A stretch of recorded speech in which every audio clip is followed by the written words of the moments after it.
So, welcome everyone to our networking session on transforming diplomacy for a shared tomorrow. My name is Sebastian Blum. I'm a program manager at the Data Innovation Lab by the Federal Foreign Office, and I'm more than excited to be your moderator for today's session.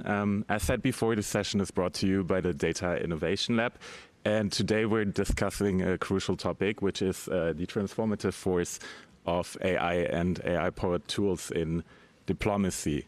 In this session, we wanted to showcase some of the potential that AI and AI-powered tools bring in foreign policy, and we initially wanted to offer a platform for open dialogue among different government representatives from different regions.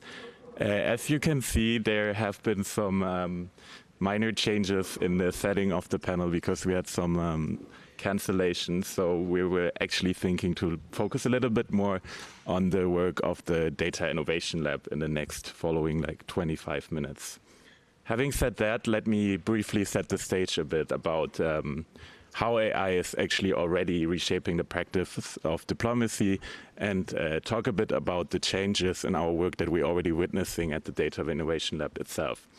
So firstly, we can definitely see that AI tools amplify diplomatic capacity. For example, NLP algorithms can extract key insights and transform transcripts, meetings, minutes, and other diplomatic records, facilitating the creation of comprehensive and timely reports.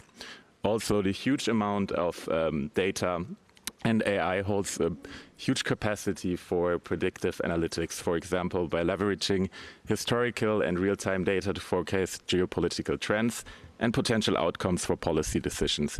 And lastly, we're also already witnessing major foreign ministries racing ahead with AI adoption. And this is definitely highlighting that the integration of AI for sure is urgent and vital, and therefore investing in AI capacity and, more importantly, data literacy is not optional but necessary. Otherwise, diplomats may risk losing ground on the international forum. Having clarified this, and with this context in mind, I would like to turn to our speaker and my dear colleague Claire Patzig, who is a junior data associate at the Data Innovation Lab by the Federal Republic of Germany from the FFO. And I'm really honored to have this exciting panel with you today. And I would like to hand over, but before, a small procedural note, like we're having a short introduction by Claire with some inputs, and afterwards, also due to the circumstances we're having this panel right now, we want to open the floor also to you to share your experiences and let some space for your questions. So Claire, the floor is yours. You might share some of the challenges and opportunities in integrating AI into diplomatic practices. Thank you so much for the kind introduction. So I'm going to speak about this topic more from the view of a computer scientist and of someone who's actually developing the software our diplomats are supposed to use. And therefore, I want to really highlight that one thing is similar for every software development process. It's about the people you are developing for. And in this case, we are talking about diplomats. The sheer practice of diplomacy is something we, in the end of the day, do. Every single person does that, right? We are negotiating every single day, and in this case, we are talking about discipline with lots of tradition. And in this case, we are also talking about something where governments are dealing with the most sensitive issues currently happening worldwide. It's about core values of people, and in this case, it's about communication. We are talking about something where people have hundreds of years of experience with. And I mean, on a large scale, we are using large language models probably since ChatGPT for about 9 years now. So it's not about technology being arrogant and saying we can in any way replace human beings, but instead it's about enriching what we are currently already doing. And I think this approach is really shown in the take that the German government has taken. So in this approach, every German federal ministry has a data lab, so it's from the ground up. So technology is really developed for the people who are actually using that and their use cases. And so also the German Federal Foreign Office has a data lab, and the Data Innovation Lab serves to communicate those findings to the outside world, connect with other partners. This is why we are organizing this networking session, as well as developing also prototype themselves. And therefore, I want to bring you like 3 current use cases we are working on to really also showcase how rich diplomacy is. So we just had a makeathon last week with students on virtual embassies. Here we are talking about public diplomacy. So it's not about the practice of diplomacy itself, but rather it's really about our citizens abroad as well as people in other countries who want to learn about Germany or maybe coming to Germany. And here we see as a use case that obviously we might have an embassy in the capital, but there are remote areas where people might have issues traveling to the capital for an embassy. So we are really thinking about the system of virtual embassies where we might be able to offer our services in countries where we might not even have, due to the current political environment or natural these catastrophes, being able to open an embassy, and now we might be able to provide the service still to those people. Then if we look at the practice of diplomacy, right, we are really looking at negotiations at the heart of it. And so we had a huge challenge last year on developing tools, really supporting diplomats, and here really, again, focusing on working with diplomats instead of just working for them. And currently we are working together with other huge federal ministries as well as the GIZ on developing a negotiation tool for the upcoming COP. And here it's also about sort of providing a service not only for Germany, but open sourcing them and sort of leveling the playing field. I mean, most of the people in this room might be following the WSIS process, and just following this one process, right, and keeping an eye on everything that is going on, all the other institution publishing on that, just what the UN with reports is putting out is a lot. And if you look at governments, they are obviously forced to sort of follow everything that is going on. And even for somewhat large countries like Germany, this is a lot. And here we really see a use case for AI again in sort of combining all of that knowledge and really making it easier for diplomats to stay ahead with everything. And last but not least, it's also about capacity building. So obviously our academy knows what they are doing, but still sort of supporting young diplomats in their journey is something where you really need individual support. And we are currently developing, I'm doing that myself, a prototype really to train young diplomats to sort of bring them in lots of many different situations, being able to come up fast with arguments. And here we really think that this is again a use case that is interesting to every Ministry of Foreign Affairs globally, and where we again really want to stress working together and coming up with tools that really support each other. So here it's really about having you as an audience also reaching out to us, sharing maybe what you are working on, and really have some interactive dialogue. Yeah, well, thank you so much. I think you really were drawing to this point that the Data Innovation Lab itself was actually resulting out of the Data and AI Lab by the Federal Foreign Office. But drawing a little bit back to that, you were also referring to some different partnerships and initiatives. What do you think such initiatives as the Data Innovation Lab, how do they help to promote the responsible use of AI in diplomacy? So I think the responsible use here is that we are not talking about something like, for example, cancer detection, right? We can benchmark that and say we have an accuracy of about, 98%. If we are talking about diplomacy, we don't have those clearly defined goals, right? It's a way broader approach, and here we really have to see how it actually can enhance diplomacy instead of being noise that just takes away from the human connection that is at the core of it. And there again, it's about cultural sensitivity, right? Like German diplomats might have a different focus than other parts of the world. And again, we learn from shared partnerships in this area because it's about the practice, not really about the content, whatever negotiation, whether it's climate or peace or whatever. It's not about that only, it's about the discipline and learning from each other again. Thank you so much. Having said that, I would really like to hand over to the floor as well to our online participants. Feel free to ask any questions to us about the Data Innovation Lab. Also, please feel invited to introduce yourself and maybe share your perspectives on or expertise even in the field of AI and diplomacy. And you're also invited to present yourself. So the floor is yours.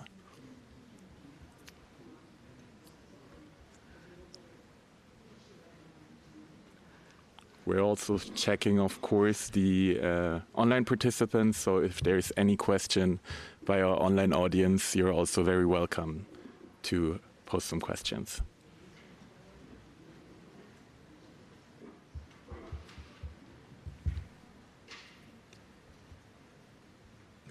Just let me check if there's some questions in the chat.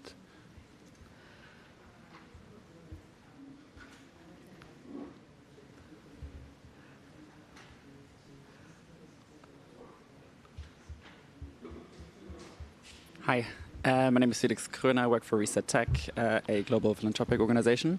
And I'd love to understand how the Data Innovation Lab is, I guess, dealing with the fact that a lot of these tools are sort of not from the European Union, and how, like, obviously in the diplomatic sphere, like these geopolitical dimensions play a role, and how is that reflected on the technical level and the tools that you employ?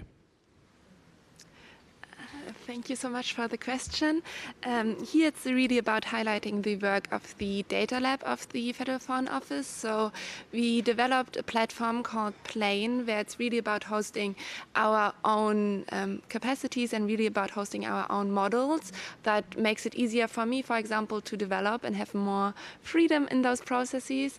We just hosted a data talk. So this is also, we are not only focused on developing tools, but also about sort of soft aspects of that, so about communicating what is possible. We do that by workshops with embassies, with partners worldwide, and being present at conferences, as well as inviting amazing speakers to our data talks. And we just hosted one on open source, so we are really also focusing on using different tools that aren't maybe connected only to certain countries, and we are able to host ourselves. We try to take that in account in our own work. And then again, it's about partnerships, right? About even, right, that we are currently hearing a lot about sovereignty and about Europe being sovereign itself. And even though there's many important key steps we have to take, technology can't exist on its own just in one nation, right? Like we are at the Internet Governance Forum, we are talking about so deep interconnections, and we have to take that into account and be realistic about what we are developing. And in some cases, if it's not about something very sensitive, we can also still obviously work with other partners and not have to do everything our own, because that can be, I think, also too much for other current ministries of foreign affairs that might still not have the capacities to develop tools themselves. And there again, it's, I think, the same point again and again. We are coming back to partnerships with countries that support the same values and developing together. And there, obviously, we have a dependency, but that's something that's important, that is enrichment to what we are doing. Thank you so much. Are there any other questions?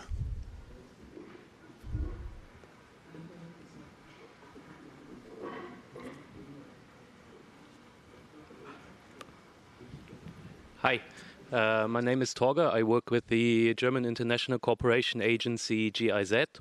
I have a follow-up question on what you were just elaborating on, Claire. I thought it was very interesting, and you talked about interconnectedness, interdependencies. And previously you told us that basically every German ministry has its own data lab.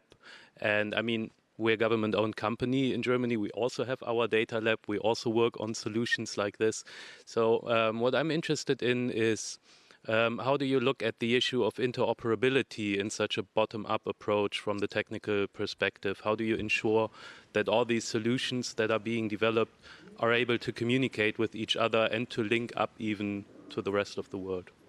Thank you. Yes, so there we are coming back again to Plane. This was really the point, to make it easier for also data labs to share data within government and to work together. We see that there is a peer-to-peer network established so that our data scientists are able to communicate and discuss what they are currently focusing on. Then again, I think we have with the new government a new ministry. This will always be an issue that you constantly have to work on, and I think there's lots that you can do in that regard.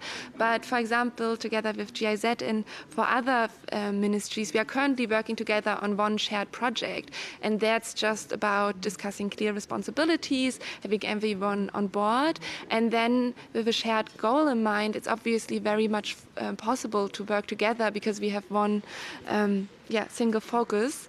And here I think we also see, especially as the Ministry of Foreign Affairs, because we are not solely focused on one issue, but we are covering many, many topics, and therefore we are used to working together with other ministries and the experts working on those topics. So it's bringing that into the digital sphere and also to our data scientists as a mindset. So that is, I think, very important to us as government.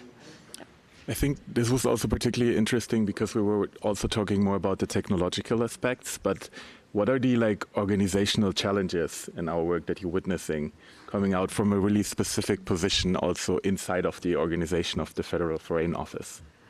Yeah, I think it's about always the same thing. It's about communication and clearly communicating as maybe the more technical community, respect for the work that is already happening. It's not about, again, replacing anything that's going on, but enriching. And at the same time, obviously, people have lots of experience and they know what they are doing, so you have to adapt to new processes. I think something everyone struggles with in all areas, for example, is how you sort of collect data to have that in a format that works for the technical community, but that might not be relevant for the people who are currently working as experts on those topics. And there it's about capacity building and about data literacy and just coming back to the basics again and again. Yeah, thank you so much. I see we have another question on the floor. You just can talk into the microphone. Hi.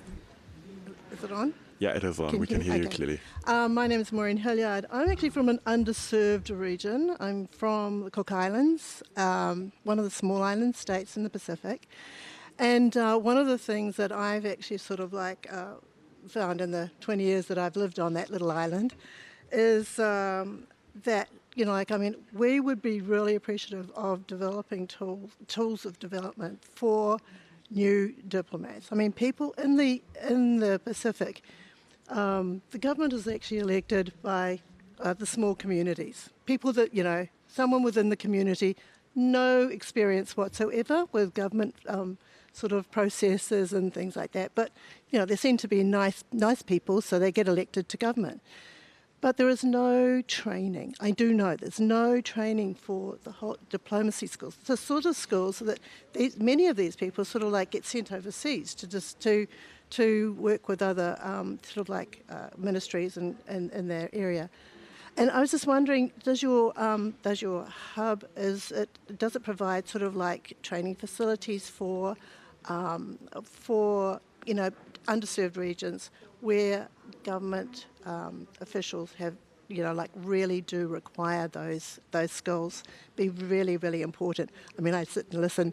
I mean, when I sort of like think of how wonderful some of the governments are and the work that they're doing, you know, like I know that our guys go out to these important meetings and they're absolutely overwhelmed because they just don't have that knowledge that they need. So I just wanted to put it out there. Thank you.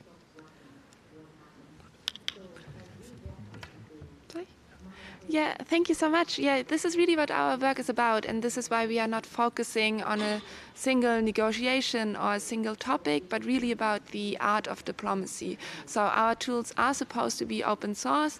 We are more than happy. I mean, this is what the session is about, to connect and to share them and to also look at in the development process what other regions might need and yeah, have an introduction into the tools, how we can go on from that. And yes, this is all what it's about, I suppose. Also, to give some clarification, right now we're still a small and growing organization. So having the questions you just posed always in mind that, of course, the long-term vision would also to enhance different nations using these tools and also do some kind of facilitation and capacity building. But of course, this session and also the long-term vision of the Data Innovation Lab itself is, of course, a more networked approach with different stakeholders and also an invitation to some of the organizations that might already sit here in the panel as well. So I just checked the chat and I see we have two questions from the chat. The first one by Christian Bozinowski is, how can you make sure that AI used in diplomacy is free from cultural, political or data-driven bias? Yes, this is one of the obvious largest issues and why it's very important to discuss that together with government officials from other countries to keep that very much in mind.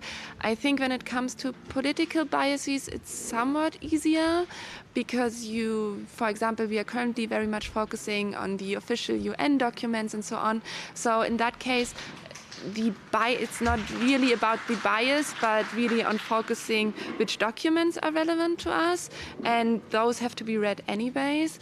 Cultural biases are obviously way more complicated, and that, for example, is also why I'm working on this negotiation or like trainer for negotiations, where it's about keeping in mind how you speak, talk, discuss in other countries and might not be the German approach.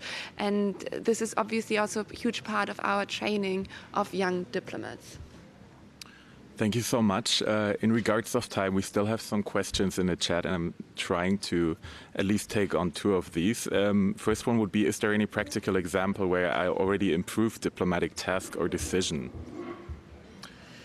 Well, we actually were debating this yesterday. It's a bit vague because, of course, there has been reports by major ministries such as the State Department majorly integrating some large language models and some Gen AI tools in the work that apparently facilitated the work. But for right now, I think a lot of bots and other tools are still being tested. But Claire, maybe you want to add some of your experiences you were witnessing for that. Yeah, I think we see more general use cases that you might see all over the place, sort of, which aren't really tailored to diplomacy itself. I think if you look at other countries like the UK, they're having major effort in their embassies to offer different services. Also, the UN, for example, undertook in their peace negotiations sort of discussing with the citizens who were part of that negotiation a huge sort of questioning with AI, and think in that case it was really useful to use AI because with just humans you can't cover as many people. Yes, I think those are the first ones that come to mind. Thank you so much. We have some minutes left, but there's still some questions left in the chat. Last one would be, is there a generational approach on the process of developing AI tools for diplomats? Yeah, so it might be a bit more irritating because you see quite young people currently on stage. Obviously, we have people from all generations developing in the Federal Foreign Office. I do think that there is some value, for example, of people like me who really bring sort of what is currently happening within the academia and like very new approaches, especially in the area of prototyping.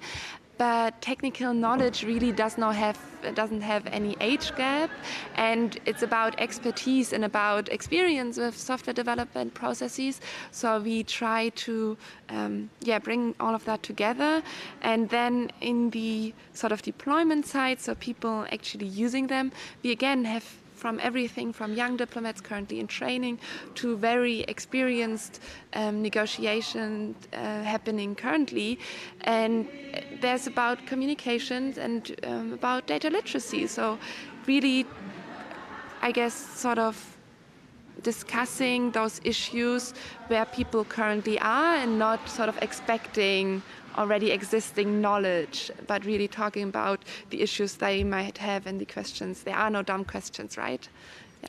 That's for sure. And also what I think is that we're definitely witnessing a cultural change, because regarding our work, it becomes also clear that the sessions we were actually delivering on data literacy, for example, in Geneva, or now next week surrounding the AI for Good, these events actually are those events that are visited and actually followed by the most. And also I think our own organization is also reflecting this cultural change inside the Federal Foreign Office, having a team of 10 people, actually mostly being around the age of like 20 to 40. So we can definitely see also that these organizational changes are also happening right now surrounding us. Regarding the time, I think we're almost done. And in interest of the remaining time we're having, I wanted to use the last round actually for having some short key takeaways. Claire, what do you think we should keep in mind closing this session on the diplomacy of the future? Just the deeply human-centered approach to it, about making connections, about enriching what's already going on, about using AI as something that levels the playing field, not about something that only serves specific countries. So again, open sourcing a lot, yes, and communicating about what we really need instead of just doing something for the sake of using AI. Thank you so much. And I think with these last words, we would like to thank you from the Data Innovation Lab for participating in this enriching discussion. And also we would like to invite you to join us in our following discussions and follow our debates. And we're more than happy to participate and engage with the upcoming discussions with you. Thank you so much.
Okay.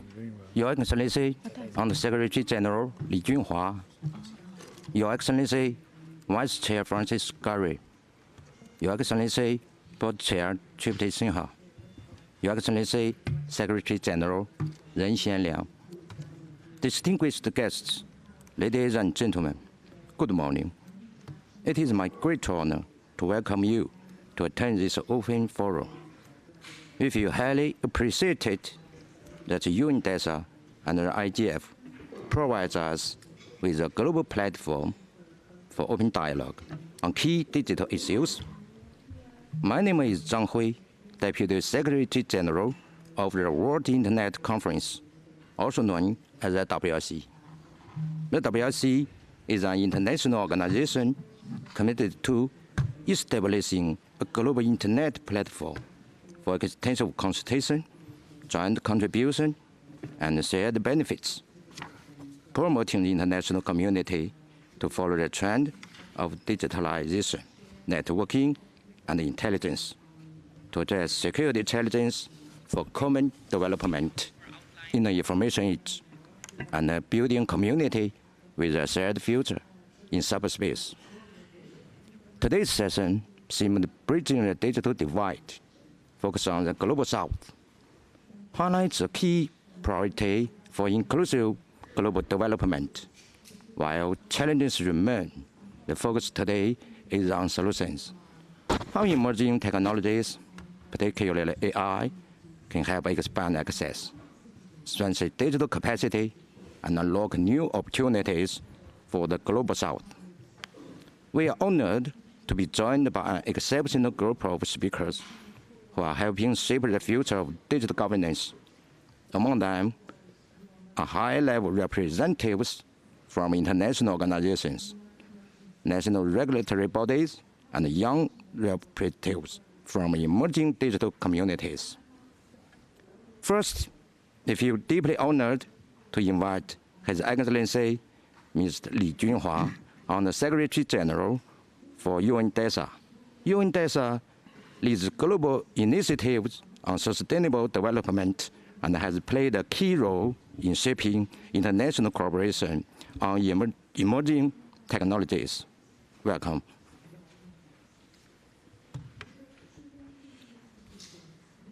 Thank you. Thank you very much. Good morning, everyone. Excellencies, distinguished delegates. It is my great pleasure to join you today for this important gathering on bridging the digital divide with its vital focus on global south.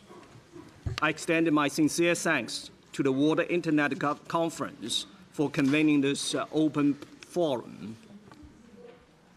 The theme of the digital divide could not be more urgent, as we increasingly relied on the digital technologies to access education, healthcare, jobs, services, and the civic participation. The divide between those who are connected and those who are not has become one of the defining challenges of our time. As technology evolves, so does the nature of the digital divide. It is no longer just the questions of cables, satellites, or cell towers. It is about affordable devices, the skill to use them, and the confidence and support needed to navigate the online world safely. It is a divide of the opportunities. Today, the 2.6 billion people remain offline, the majority living in the world's least developed or lower middle income countries. This is where the digital gap remains widest and where our efforts must now be consolidated. We must also recognize that the inequality within countries, even in those considered well-connected. Remote and rural populations, refugees, indigenous peoples, women and girls, and persons with disabilities continue to face barriers to full digital inclusion.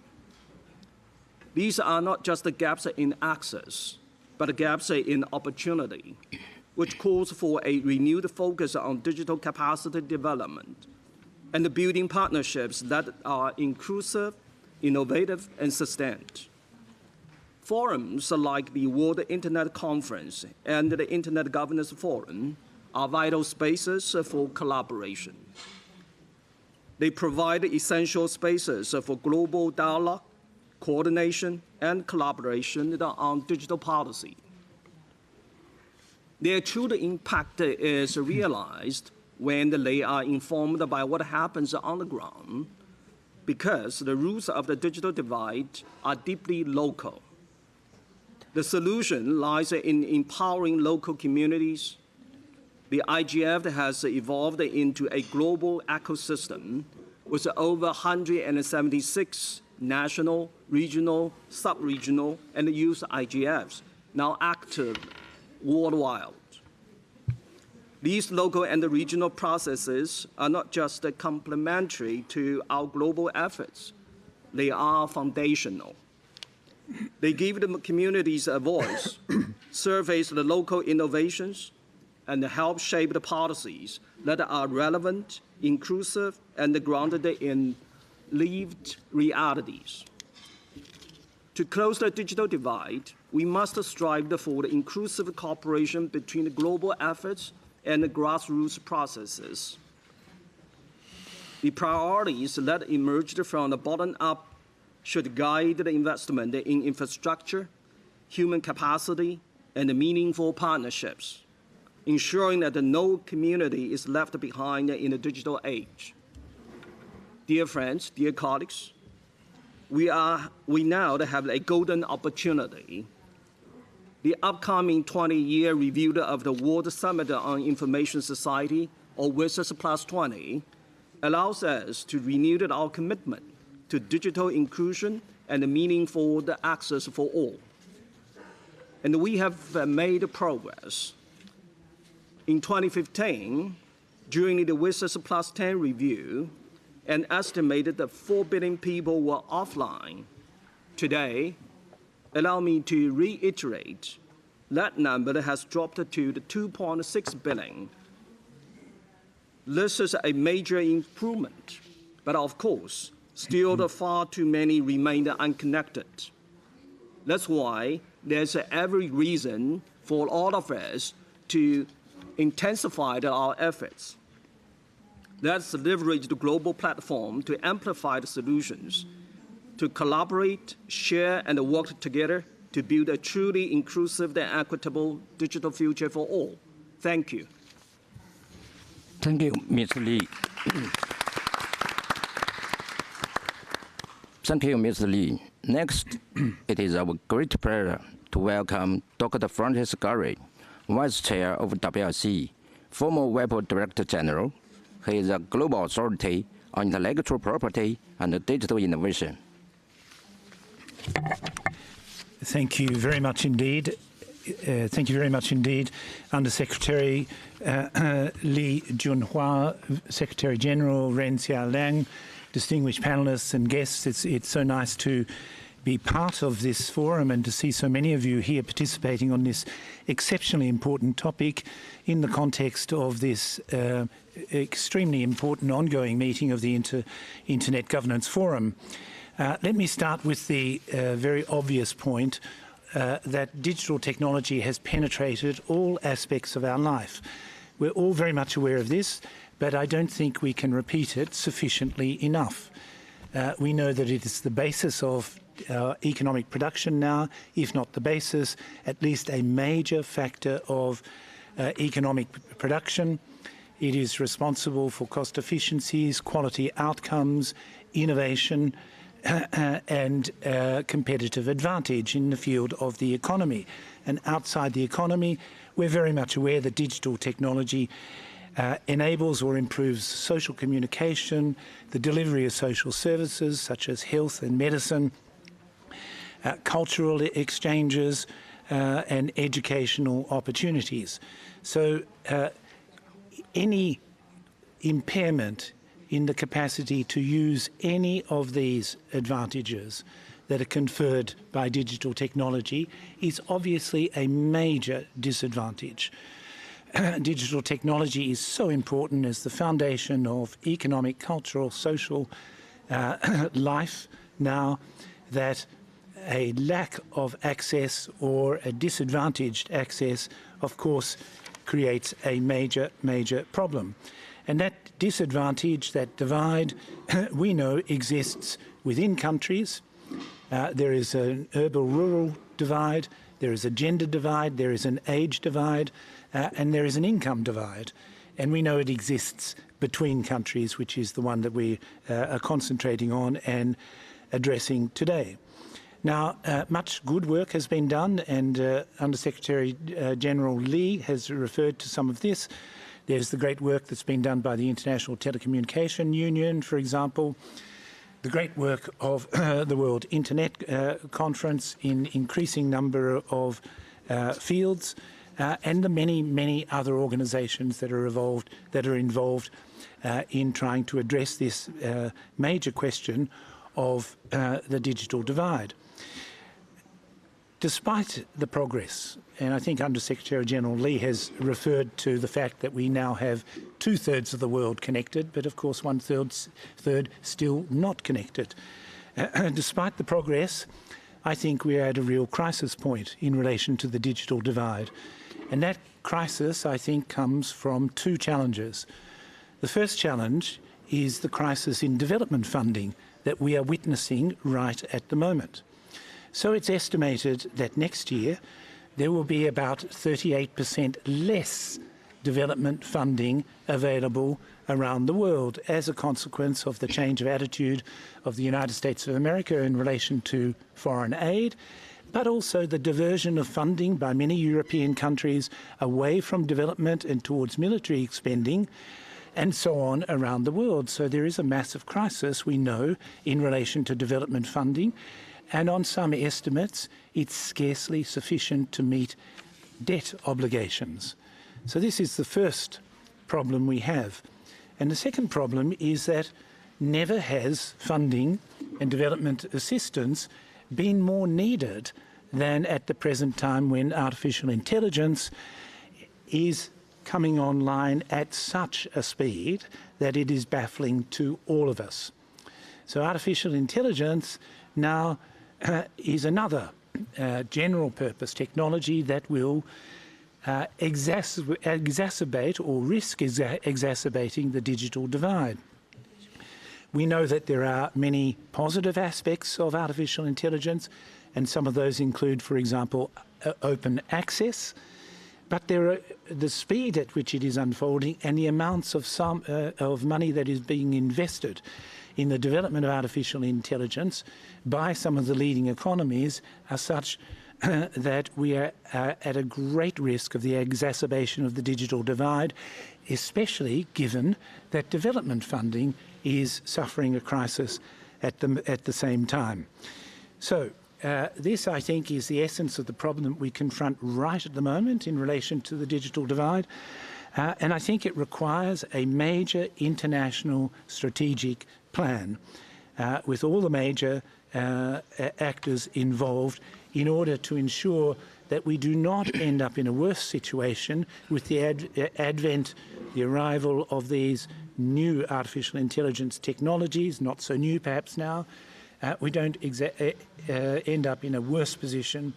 If you look, just one final example, at data centres around the world, essential to artificial intelligence infrastructure, you find that they are all, of course, or mainly in the north, with the exception of China. So we have a real potential crisis here, and I think a major international effort and strategic plan is required. Thank you very much.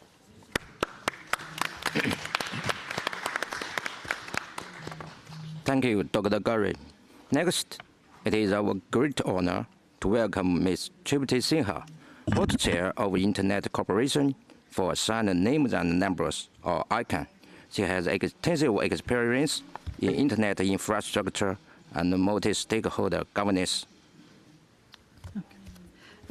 Thank you very much, and thanks to the World Internet Conference for convening this very important discussion, and to my co-panelists for sharing this opportunity to speak to you today. So the digital divide, as you know, is not a new issue, and it continues to evolve in very complex ways, as my colleagues just stated. Today, the discussion is broader than access. It is also about participation and inclusiveness. The fact that 5 billion people are now online is significant. This growth was not accidental. It reflects years of coordination, technical cooperation, and a shared commitment to an internet that remains global, resilient, and accessible to all. But as Dr. Curry just said, we are in a financial crisis in the world, and priorities are shifting, and we are in a very, very difficult time. And we must treat this prevailing global digital divide with a sense of urgency. As the old adage goes, knowledge begets knowledge, wealth begets wealth, and those who possess these will only have the opportunity to obtain more. Similarly, innovation begets innovation. And for those who are not part of this opportunity ecosystem, they will suffer and they will fall behind. And during this time of yet another innovation, and the change agent at play, which is artificial intelligence, this divide will continue to grow. So a global community of have and have-nots will only lead to future significant problems. We know the world will change in unknown ways with the application of artificial intelligence. However, we should leverage the advantages that come with AI as we begin to create a strategic blueprint to reduce this digital divide for the world community. So let's talk a little bit about AI, as it offers significant benefits for building out networks in unconnected markets. By enabling efficient resource allocation, proactive maintenance, and of course enhanced security, which is so needed in today's world. AI-powered solutions for addressing digital divide can also optimize network infrastructure, and we can apply the technology to intelligently assess opportunity gaps. So in terms of where do we start, we need to be infrastructure ready. There are many reasons why this divide exists. So let's talk about the infrastructure. Clearly, a blueprint will start with addressing the lack of physical cables and so on and so forth, and addressing the installation and putting an architecture in place to put the media together. And while this connectivity is essential, it's only one part of the equation. You will then need to light this infrastructure to begin to, get the bits and bytes flowing. So the internet depends on this very strong technical foundation that allows it to function reliably, securely, and at scale.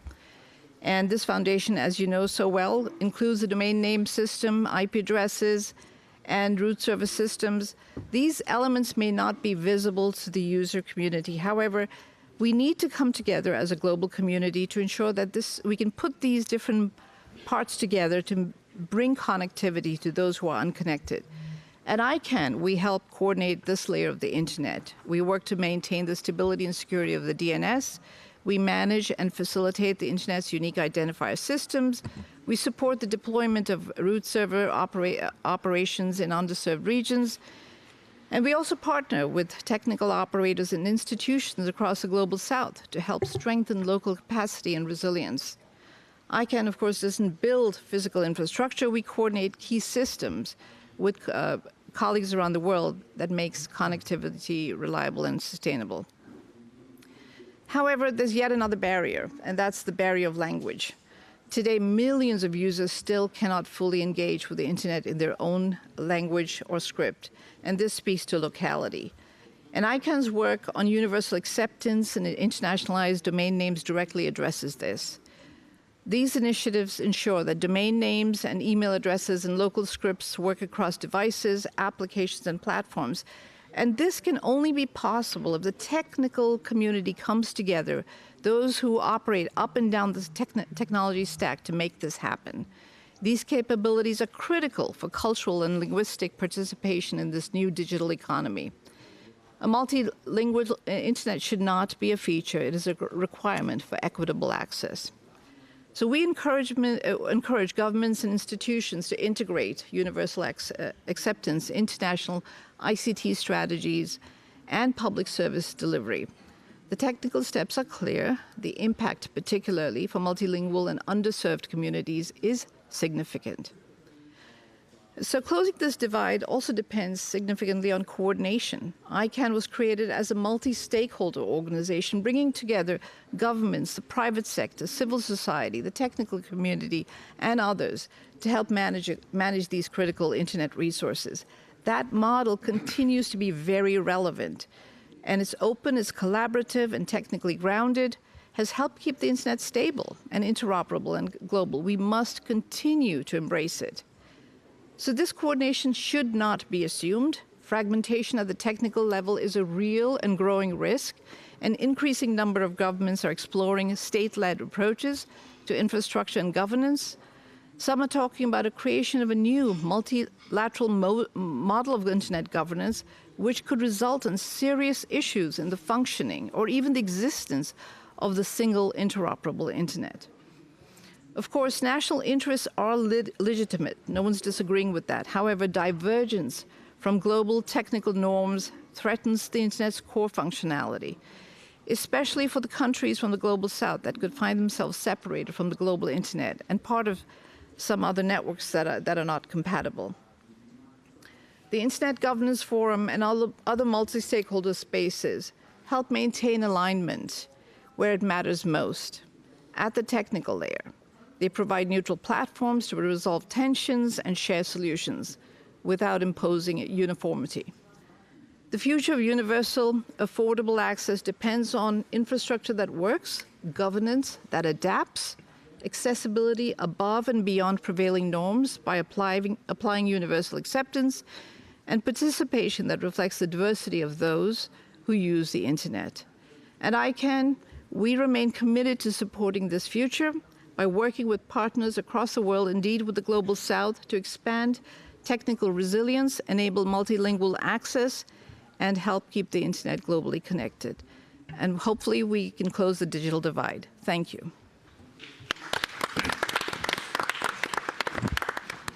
Thank you, Ms. Tripti Sinha.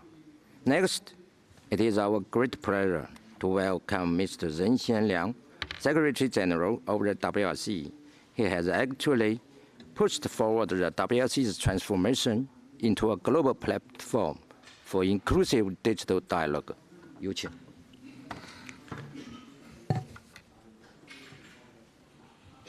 不用哎。尊敬的李俊华副秘书长，尊敬的弗朗西斯高瑞副理事长，尊敬的崔普提辛哈董事会主席，各位嘉宾、女士们、先生们，大家好！很荣幸在联合国互联网治理论坛这一全球性平台上，与各位共同探讨弥合数字鸿沟、关注全球南方这一重要议题。在此，我仅代表世界互联网大会对 IGF 秘书处提供举办此次论坛的宝贵机会表示衷心感谢，向到场的各位嘉宾表示热烈欢迎。世界互联网大会国际组织起源于2014年中国的乌镇峰会，经过8年发展，于2022年正式转型为国际组织。我们以携手构建网络空间命运共同体为宗旨使命，致力于推动全球互联网发展治理体系的共建、共治、共享，搭建了政、产、学、研多方交流合作的重要桥梁。当前数字技术发展迅猛，但数字鸿沟仍是制约全球可持续发展的核心挑战之一。数字基础设施薄弱、能力建设滞后等，导致许多全球南方国家和群体被排除在数字化进程之外。错失了新时代的发展机遇。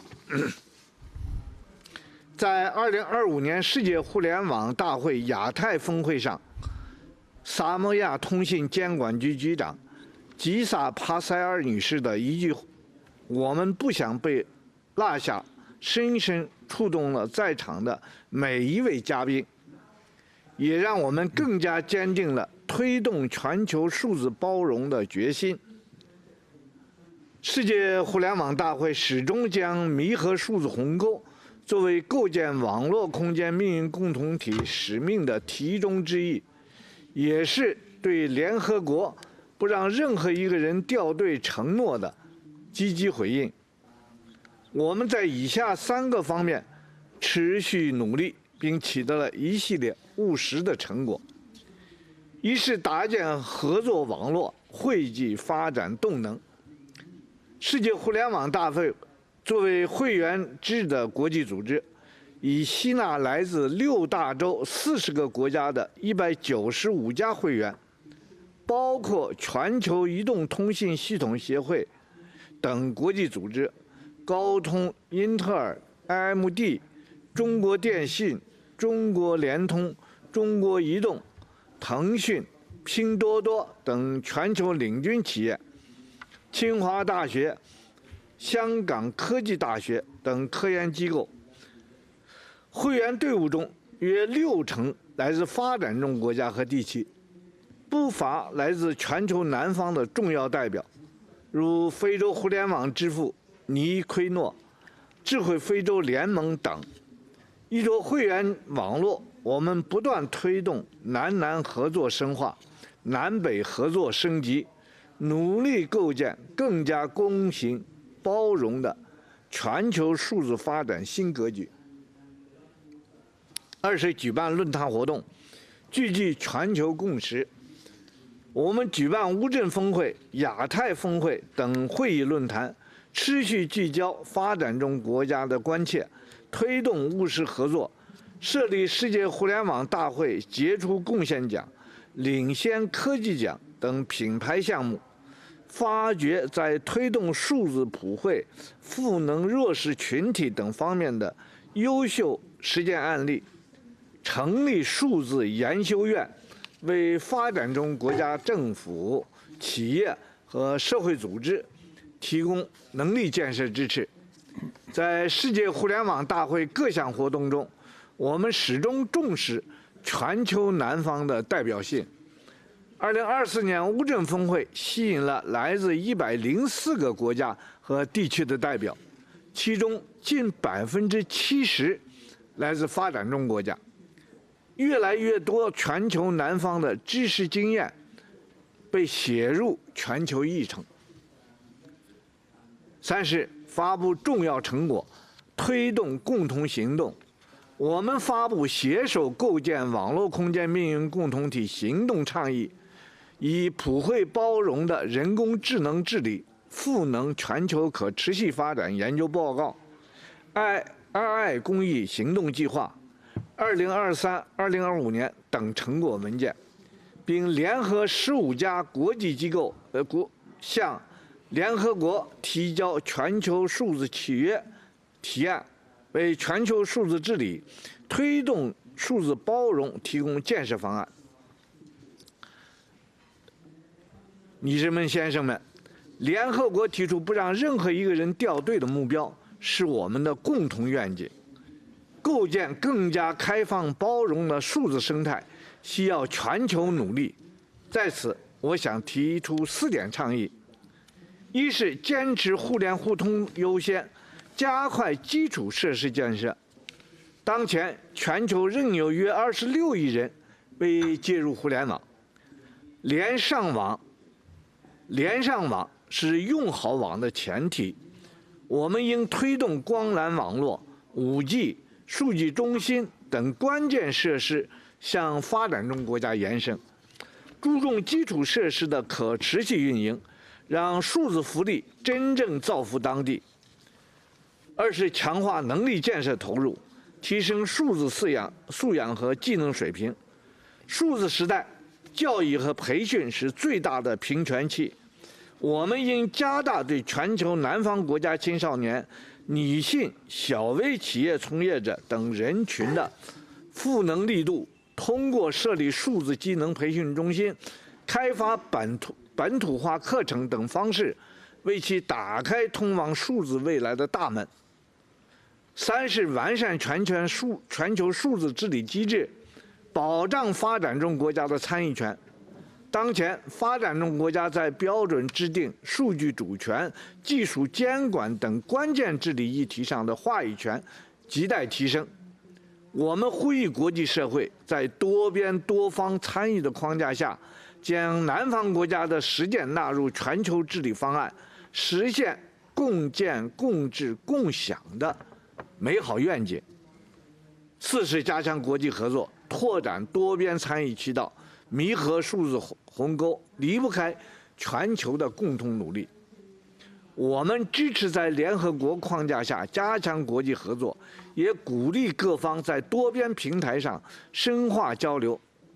作为国际组织，世界互联网大会诚挚邀请更多来自全球的企业、机构和个人加入会员，并开展合作，以我们携手促进技术共享、能力互补，共同构建多元参与、互利共赢的数字未来。女士们、先生们，弥合数字鸿沟不仅是技术问题，更是发展问题、公平问题。世界互联网大会愿与各方一道，持续推动数字技术向善，为全球南方注入更强的发展动能。让我们共同努力，携手构建网络空间命运共同体，让互联网成为全球人民共享的福祉。谢谢大家。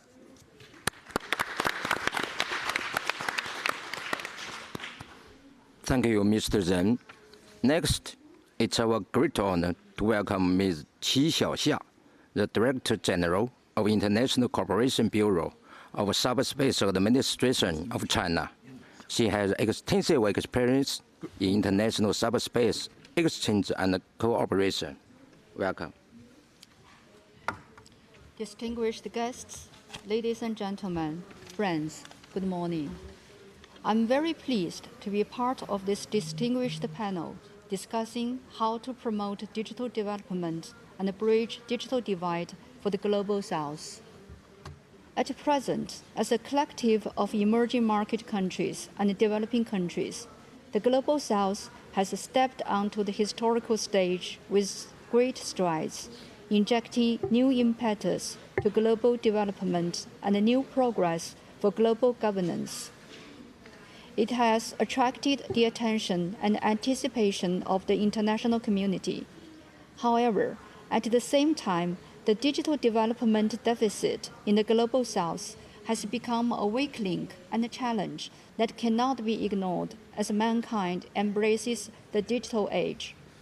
How to bridge the digital divide and ensure that the Global South does not fall behind in the digital age is a common task facing the international community.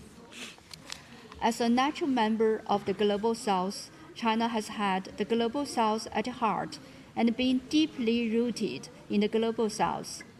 China regards assisting the development of the Global South and bridging the digital divide as an unshakable international responsibility.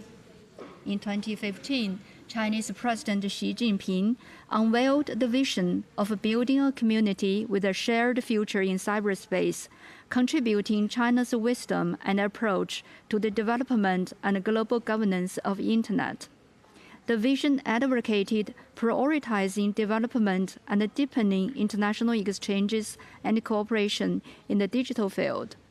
It has responded effectively to the development demands and common concerns of the Global South in the digital age and provided important guidance for helping the Global South bridge the digital divide, narrow the digital divide, and enable more countries and people to share the fruits of Internet development.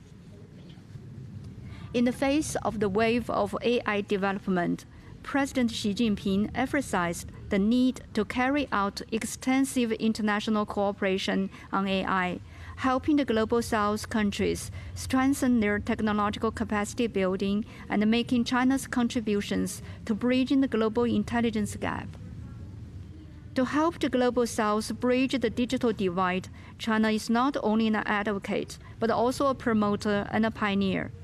Under the theme of building a community with a shared future in cyberspace, we have continuously hosted World Internet Conference Wuzhen Summit, providing an important platform for exchanges and cooperation for the Global South to share the dividends of digital development.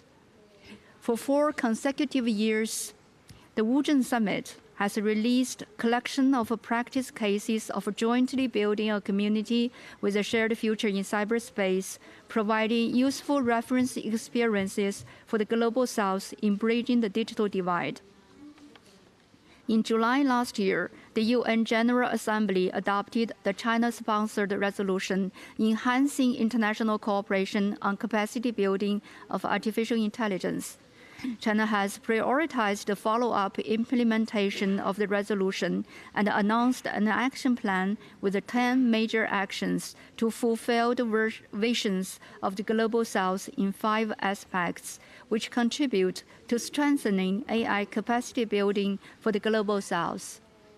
Last year, Chinese think tanks jointly launched the research report on global AI governance, identified AI divide and international collaboration as one of the 10 key issues in global AI governance, and proposed a clear path of action to help the Global South bridge the intelligence divide. Ladies and gentlemen, friends, development is the master key to solving all problems, and it is also the common aspiration and the general expectations of the Global South. Looking to the future, the Global South should become a highland for digital innovation and development rather than a swamp left behind in sharing digital dividends. I would like to share 3 observations on how to accelerate bridging digital divide and create highlights of the Global South. Firstly, the right to development of the Global South should be upheld in the spirit of equality and mutual respect. Development is an eternal theme of human society and the right of all countries rather than an exclusive privilege of the few. China advocates respect for sovereignty in cyberspace and maintains that all countries, regardless of size, strength, and wealth, are equal members of the international community and have the right to independently choose their own path of internet development and model of governance. Chinese think tanks have actively followed up and studied the issue of sovereignty in cyberspace and have successively released Sovereignty in Cyberspace Theory and Practice version 1.0 to 4.0, which provides an in-depth and systematic study and explanation of the specific issues related to the application of sovereignty in the process of digital-driven, internet-based, and smart growth, and contribute to the theoretical support of safeguarding the right to digital development for the Global South.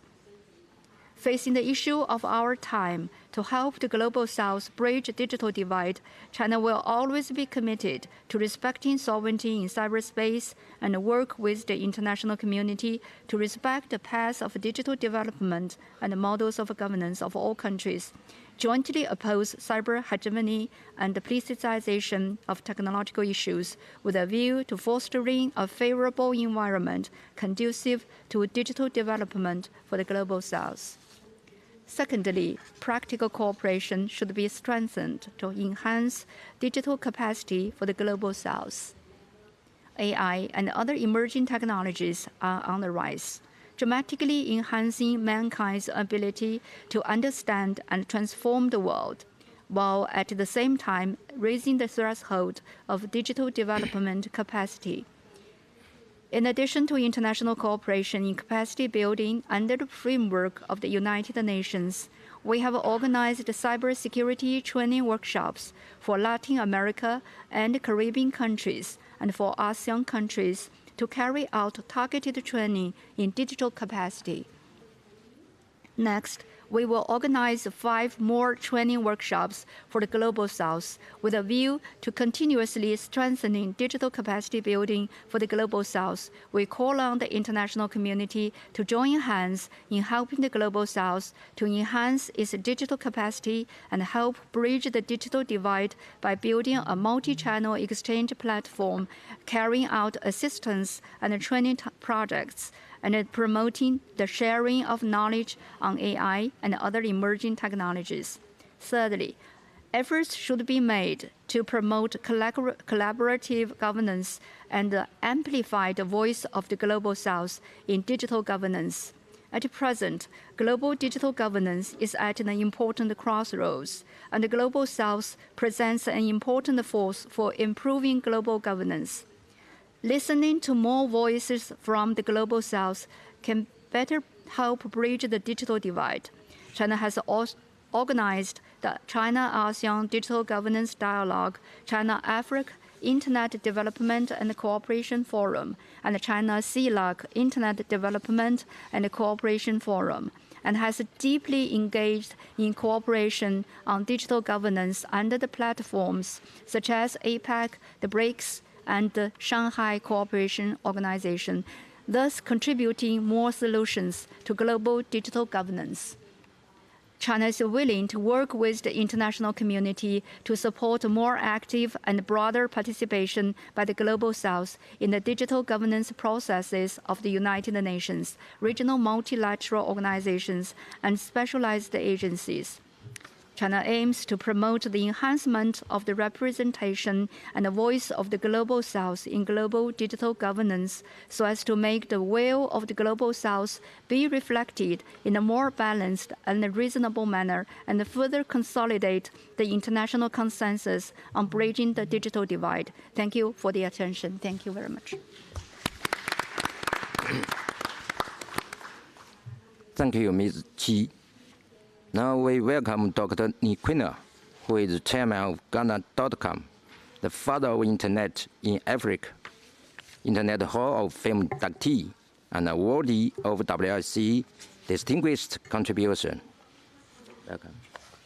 Thank you very much.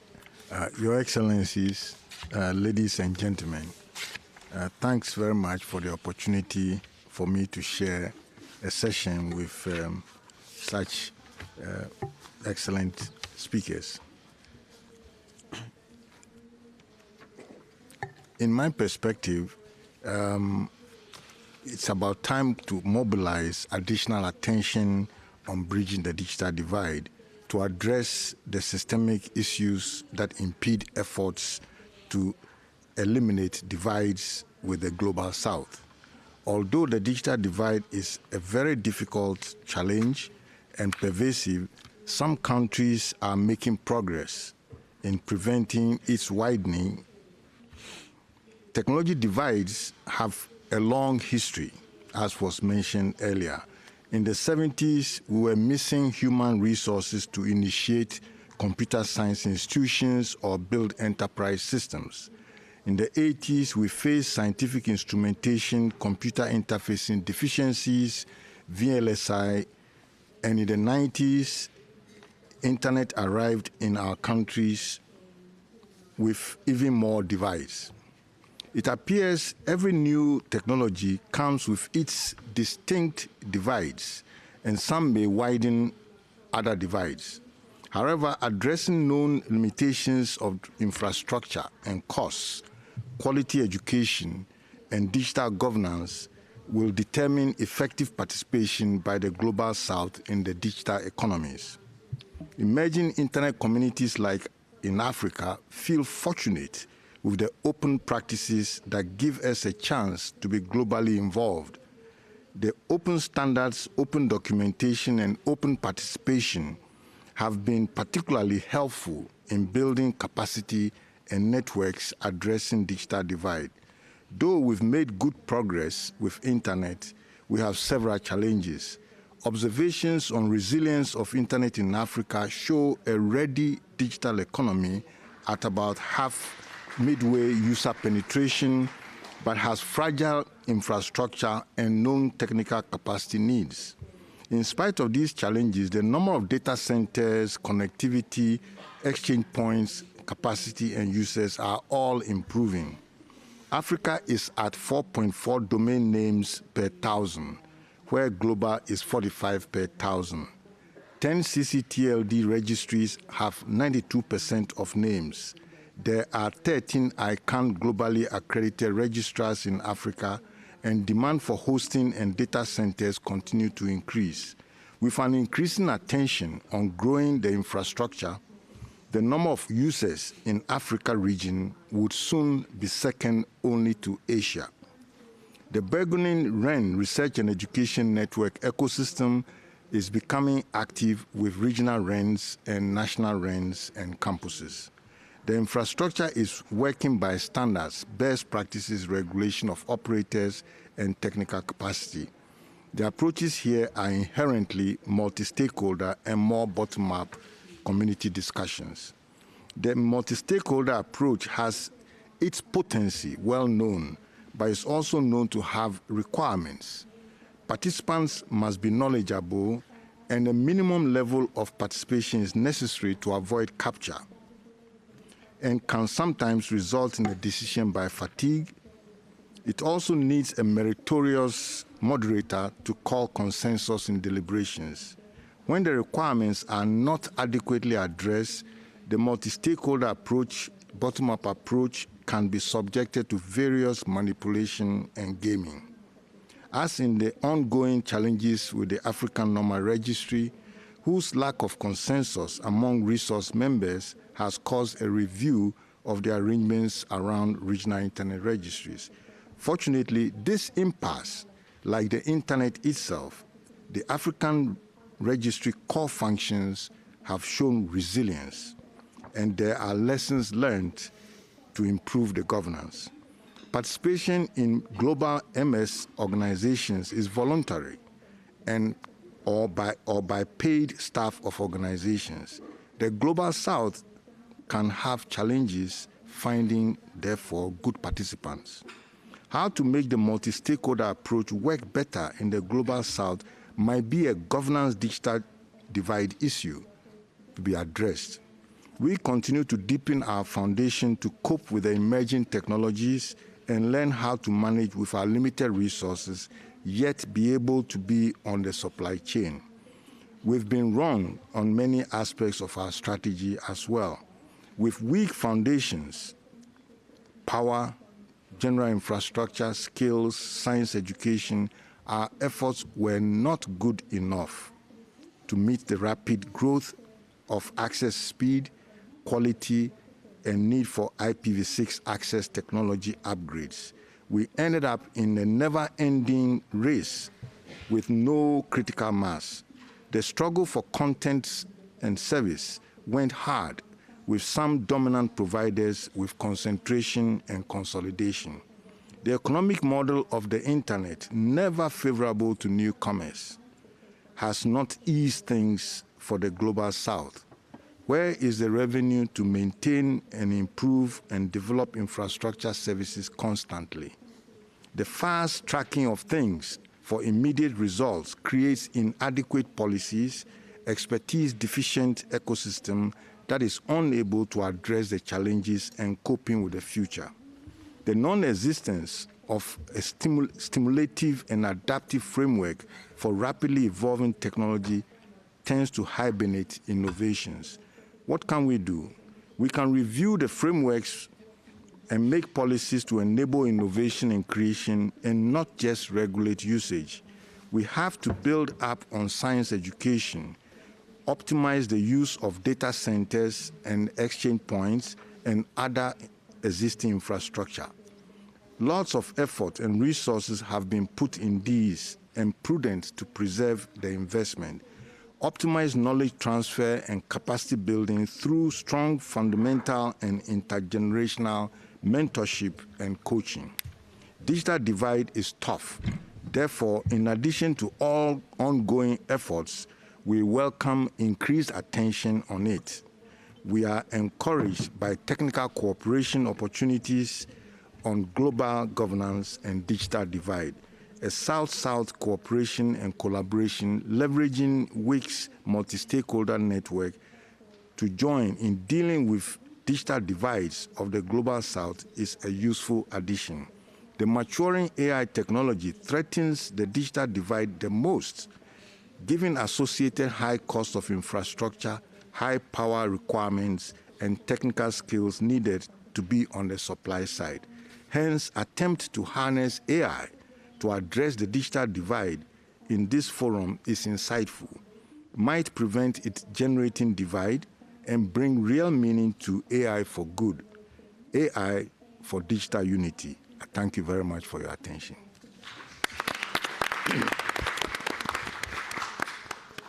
Thank you, Dr. Quinner. Now, let's give the floor to our youth leader. We welcome Mr. Chen Chung-Tam, Special Functional Officer at the Ministry of Communications of Malaysia, and also a 2024 Global Youth Leader. He supports Malaysia's digital strategy and regional innovation programs. Welcome. Selamat sejahtera, 大家好, Wanakkam, and good morning from Malaysia. It is a great honor to be here, not only as a representative of the youth, but also one from Southeast Asia, to speak about an issue affecting not just economies, but also the very heart of our societies, the digital divide. In Malaysia, we say muafakat membawa berkat, bersekutu bertambah mutu, reflecting our belief that unity brings great things. In our ultra-connected world, this spirit has never been more important. Yes, the rapid advancement of digital technology has brought incredible opportunities, but it has also widened gaps. In a global south, communities are still being left behind due to unequal access, high cost, and also limited digital skills. As artificial intelligence, cloud services, and the digital economy continue to accelerate, these gaps risk turning into chasms. The ITU Facts and Figures 2024 starkly highlight this uneven progress. While 5.5 billion people are online today, a third of the world, predominantly in the global south, rural, low-income areas, remains disconnected. Internet use is almost universal in high-income nations, but drops to just 27% in low-income economies. Even as 5G expands, its reach in the poorest countries is a mere 4%. This digital exclusion mirrors existing social and economic inequalities, demanding urgent action. That is why our policies must be open, inclusive, accepting of one another, and most importantly, human-centric. The internet, after all, is not just a tool for commerce or entertainment. It has become a lifeline, a platform for learning, for healthcare, for livelihoods, and for communities to connect and support one another. Malaysia takes this very seriously. As chair of ASEAN in 2025, we champion inclusivity and sustainability as our theme for the year. As our theme, it is not enough to just grow fast. We must grow together and sustainably. Our Kuala Lumpur Declaration, sealed this May, envisioned a shared future where no one is left behind. Recognizing these disparities, Malaysia has actively deployed tangible solutions. Our National Information Dissemination Centres, or NADI centres, exemplify this commitment. With 1,069 operational nationwide, these hubs provide collective internet access and vital ICT training, bridging the gaps for rural and urban poor communities. In a significant collaboration, the Malaysian Communications and Multimedia Commission, MCMC, and Microsoft has launched the AI Teach Skills for AI-enabled economy program at NADI centres, directly equipping local communities with crucial AI skills. Our Jendela plan further strengthens this foundation. As of December 2024, Jendela has equipped over 9 million premises with fibre optic access, boosted median mobile download speeds to 105 Mbps, and also extended internet coverage in populated areas to 98.66%. These efforts ensure a more equitable quality of digital experience regardless of location.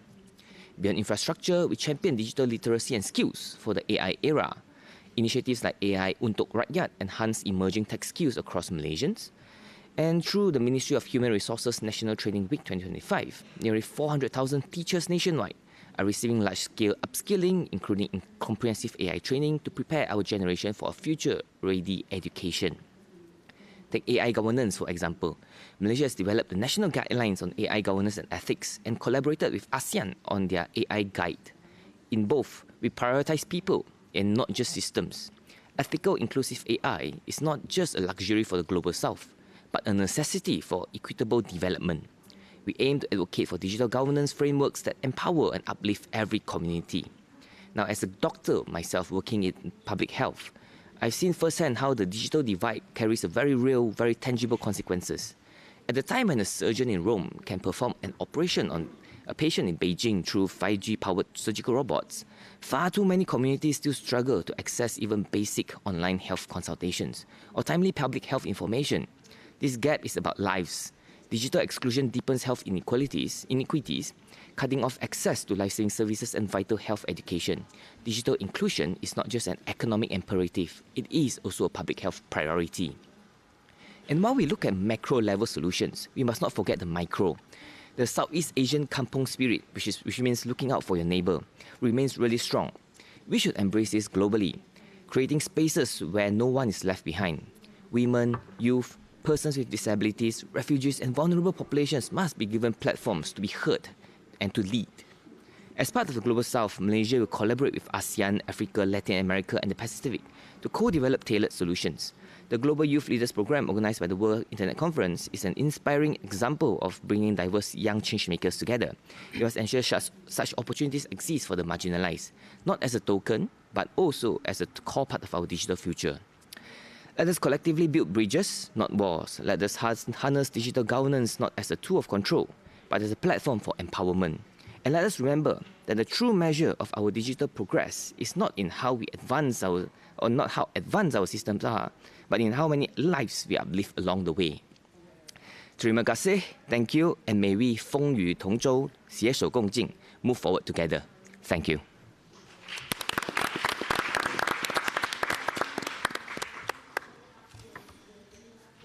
Thank you to all our distinguished speakers. Today, we will prioritize forward-looking solutions to bridge the digital divide in the Global South. This open forum reflects a growing international consensus that inclusive dialogue and global engagement are essential to building a trusted, accessible, and people-centered digital future. Looking ahead, the WRC is committed to deepening our cooperation with the Global South, listening, engaging, and co-creating pathways to digital empowerment. On behalf of the WRC, thank you once again for your participation, insights, and ongoing dedication. We look forward to continuing this vital conversation and working together to build a more inclusive, human-centered digital future. See you next year.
Recording in progress.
And so at this time, we'd like to ask the Honorable Larry Irving.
And so at this time, we'd like to ask the Honorable Larry Irving to present testimony. Thank you, You're Mr. welcome.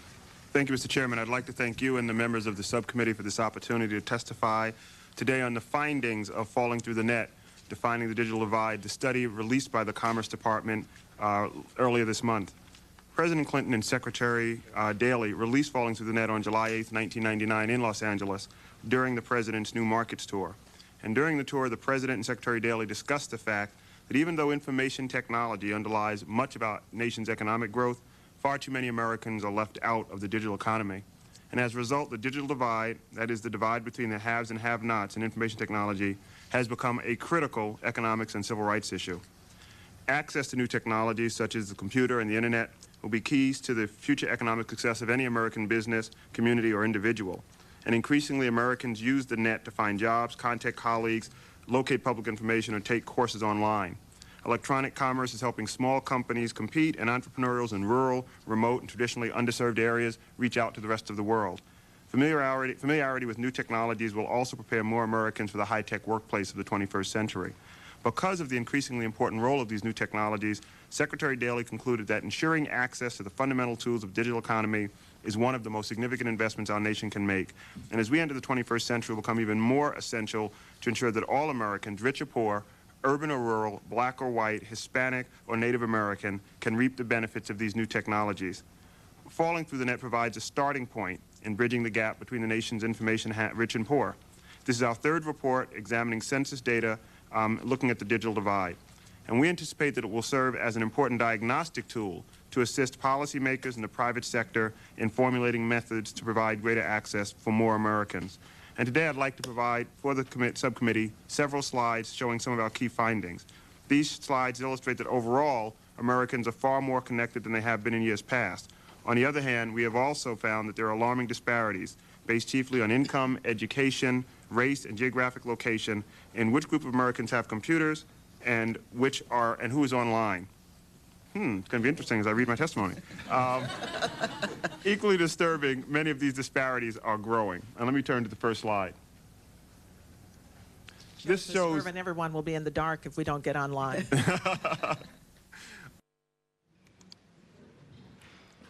Great. Thank you all for joining us today. My name is Jaysha Ray, and I am the Associate Administrator for the Office of International Affairs and the Acting Associate Administrator for the Office of Policy, Analysis, and Development in the National Telecommunications and Information Administration, or NTIA, in the United States. What you just saw is a video from NTIA in the 1990s discussing the early days of measuring internet use in the United States. As you will hear, this issue continues to be of high importance, and the work continues on to this day as well. Today, we have a distinguished set of speakers from NTIA and the U.S. Census Bureau who will discuss the past, present, and future of measuring internet use in the United States.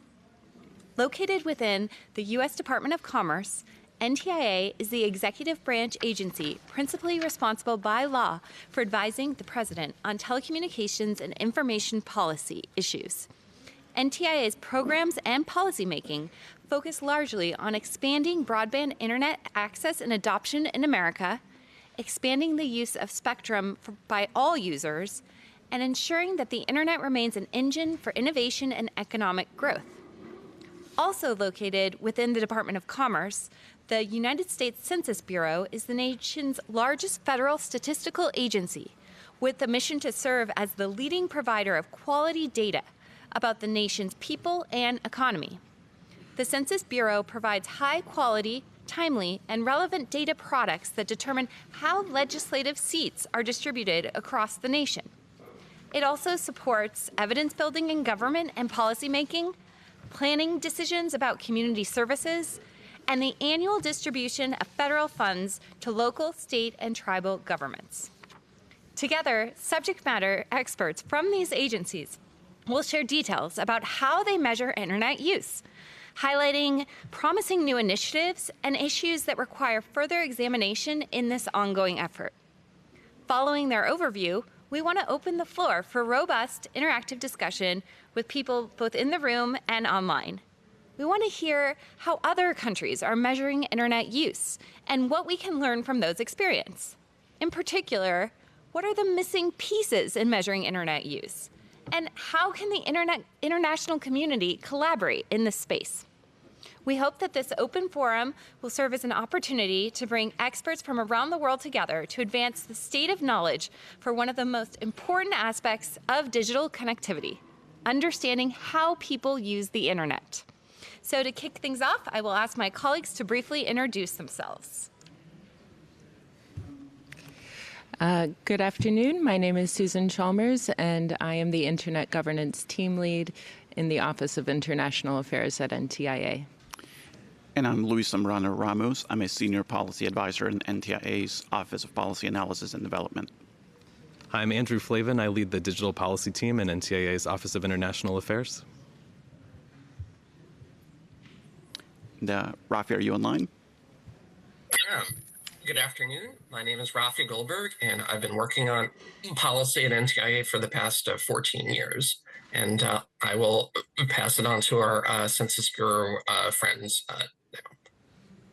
Okay, great. Thank you, Rafi. My name is Leslie Davis, and I'm the Census Bureau's subject matter expert on computer and internet use as measured by our surveys. Hi, good afternoon. I'm Heather King. It's morning for us. I work in the same division with Leslie, and you'll meet Mike after me. They're the subject matter experts on internet and computer use, and I bring modeling expertise to the table. I'm going to pass it to you, Mike. All right, so in terms of our run of show today, first we will hand it over to Luis, who will discuss the NTIA Internet Use Survey and its history. Following that, Leslie will talk about the U.S. Census Bureau's decades-long work in the American Community Survey. After Leslie, Rafi will highlight the latest project to produce local estimates of internet adoption.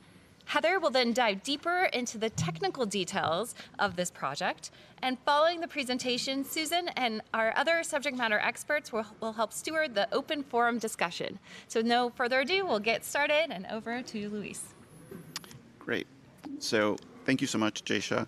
So I am going to focus on one of NTIA's most important contributions to the field, the NTIA Internet Use Survey.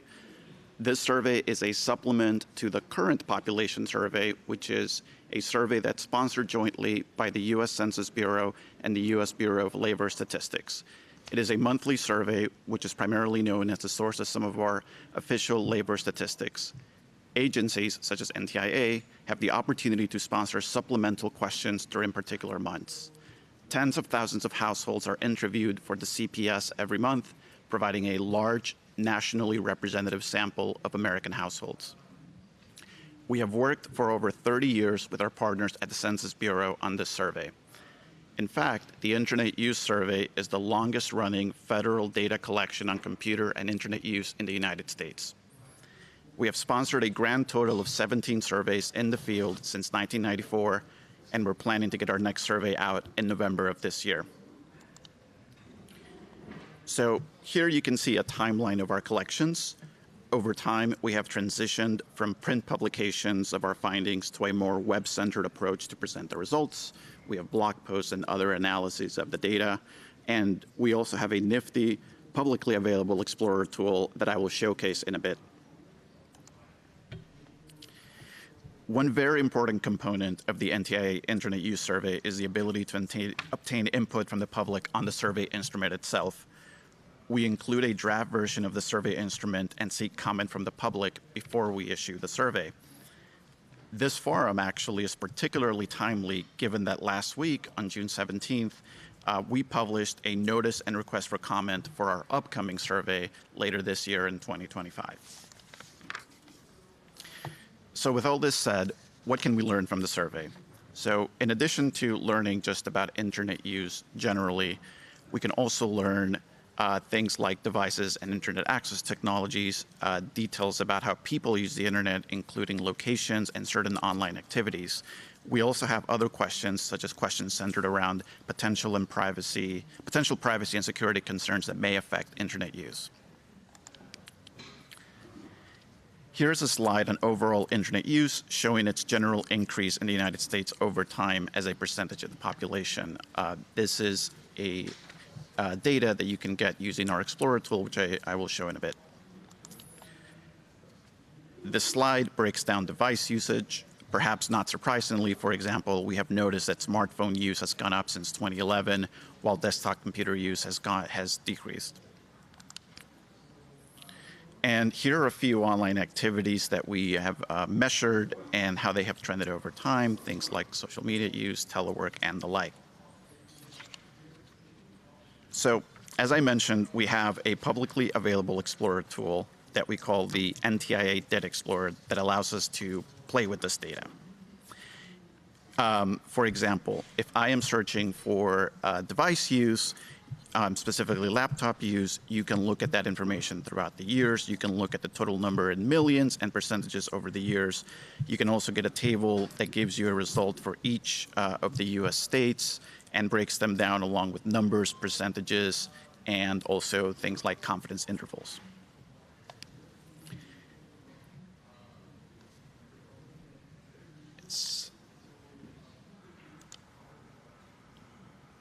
So again, here's just how the tool is being applied, and I think we're having some technical difficulties, but moving on to sort of the availability of this data. If you want to dive deeper, we make all the underlying raw data publicly available. We actually have a GitHub repository with sample code, and at the end of the presentation, we'll actually give a link to our website.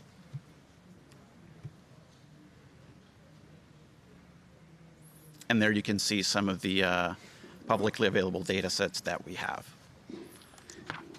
And before I pass it on to my census colleagues, last year we actually celebrated the 30th anniversary of the Internet Use Survey, and we threw a little party. You just saw that slide, and we were able to put it on a cake. And unfortunately, there's no cake today, but I welcome you all to join in the celebration. And with that, I will pass it on to my colleague, Leslie from Census. Great. Thank you so much, Luis. In addition to the NTIA Internet Use Survey, the Census Bureau measures computer and internet access on the American Community Survey, or the ACS, which is the census's flagship demographic survey. This is a nationally representative survey that serves as the premier source for timely, detailed population and housing information for the US. And it provides local and national leaders with information needed for programs, economic development, emergency management, and more. It is fielded annually to a sample of 3.5 million households nationwide and also additional group quarters. And it asks questions on over 40 topics, including internet access. And next slide, please. So in 2008, US Congress directed federal agencies through the Broadband Data Improvement Act to improve their data collection on broadband use and subscription. And this act specifically called upon the Census Bureau to add questions to the ACS that measured A, whether persons at households use or own computers at their address, and B, whether persons at that address subscribe to dial-up or broadband internet service at their address. The computer and internet questions were added to the ACS in 2013. Next slide, please. So the initial set of questions that were asked on the ACS are shown on the left-hand side of this screen, and they were designed to capture computer ownership, internet adoption, as we measure by a connection to the internet, and internet subscription type. As a result of us measuring adoption, the ACS data does not offer insights on the level of internet use within a household or the extent of digital literacy skills of a particular respondent. Furthermore, if a respondent says that they don't have a subscription, the ACS data does not tell us if there isn't an internet service provider, thus not allowing for the subscription, or if it's due to another reason, such as the cost of the subscription. The ACS questions were revised in 2016, which you can see on the right-hand side of the screen, and their current versions remain as they were in 2016. These changes that we made were implemented after feedback received from survey methods experts and undergoing thorough content testing. And the changes were aimed to address potential confusion with question wording, response categories, and definitional clarity. The first question you'll see on the screen is our changes to device ownership question. And given the focus of today's talk, I'm going to switch to the next question, which asks about internet access. Here we replaced the language regarding subscriptions to paying a provider or cell phone company, which helped to reframe what it means to subscribe or adopt to the internet for our respondents. Next slide, please. As for our internet types question, we altered the language of mobile broadband plan to cellular data plan for clarity.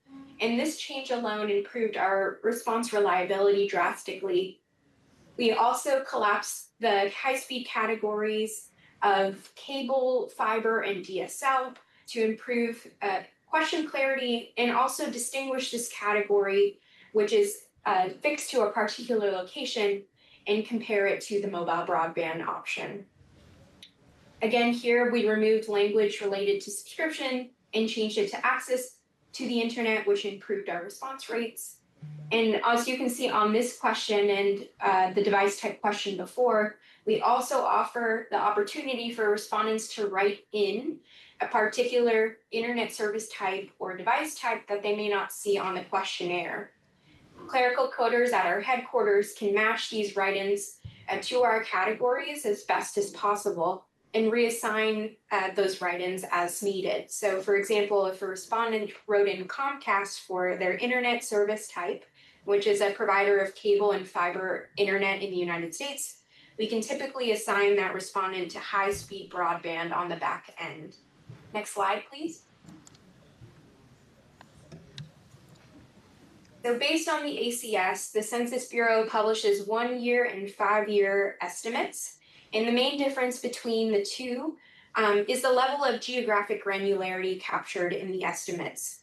Our 1-year data can go down to the county and place levels for the geographies that match our population threshold of 65,000 and over, which helps us ensure confidentiality of our respondents and ensure reliability.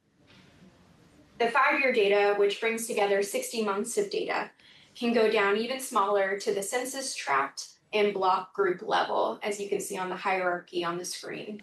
Next slide. Tables on the screen provide some context for how small these geographies are. So for example, for the 1-year data, our counties are the largest sub-state geography. They are highly variable in geographic area and population size. So for example, Los Angeles County in California has about 10 million residents, whereas Armstrong County in Texas has about 2,000. Counties in the US have some government oversight in many states. Places, on the other hand, represent a town or a settled concentration of people within a state and can often be identified by a name. They sometimes have governmental functions, and their median size is about 1,000 people. Our 5-year data can go down to the tract level, which is generally represented to be neighborhoods. They have an optimum size of about 4,000 people. And even smaller than that is the block group. The block group is a group comprised of blocks, which are statistical areas bounded by visible and non-visible boundaries. And they're comprised of about 600 to 3,000 people. As I mentioned, the 1-year data is less geographically granular, which helps us ensure the reliability of those estimates and our confidentiality of survey respondents. So as a result, we were able to publish 27% of counties and 2% of incorporated places in our nation for the 1-year data set in 2023.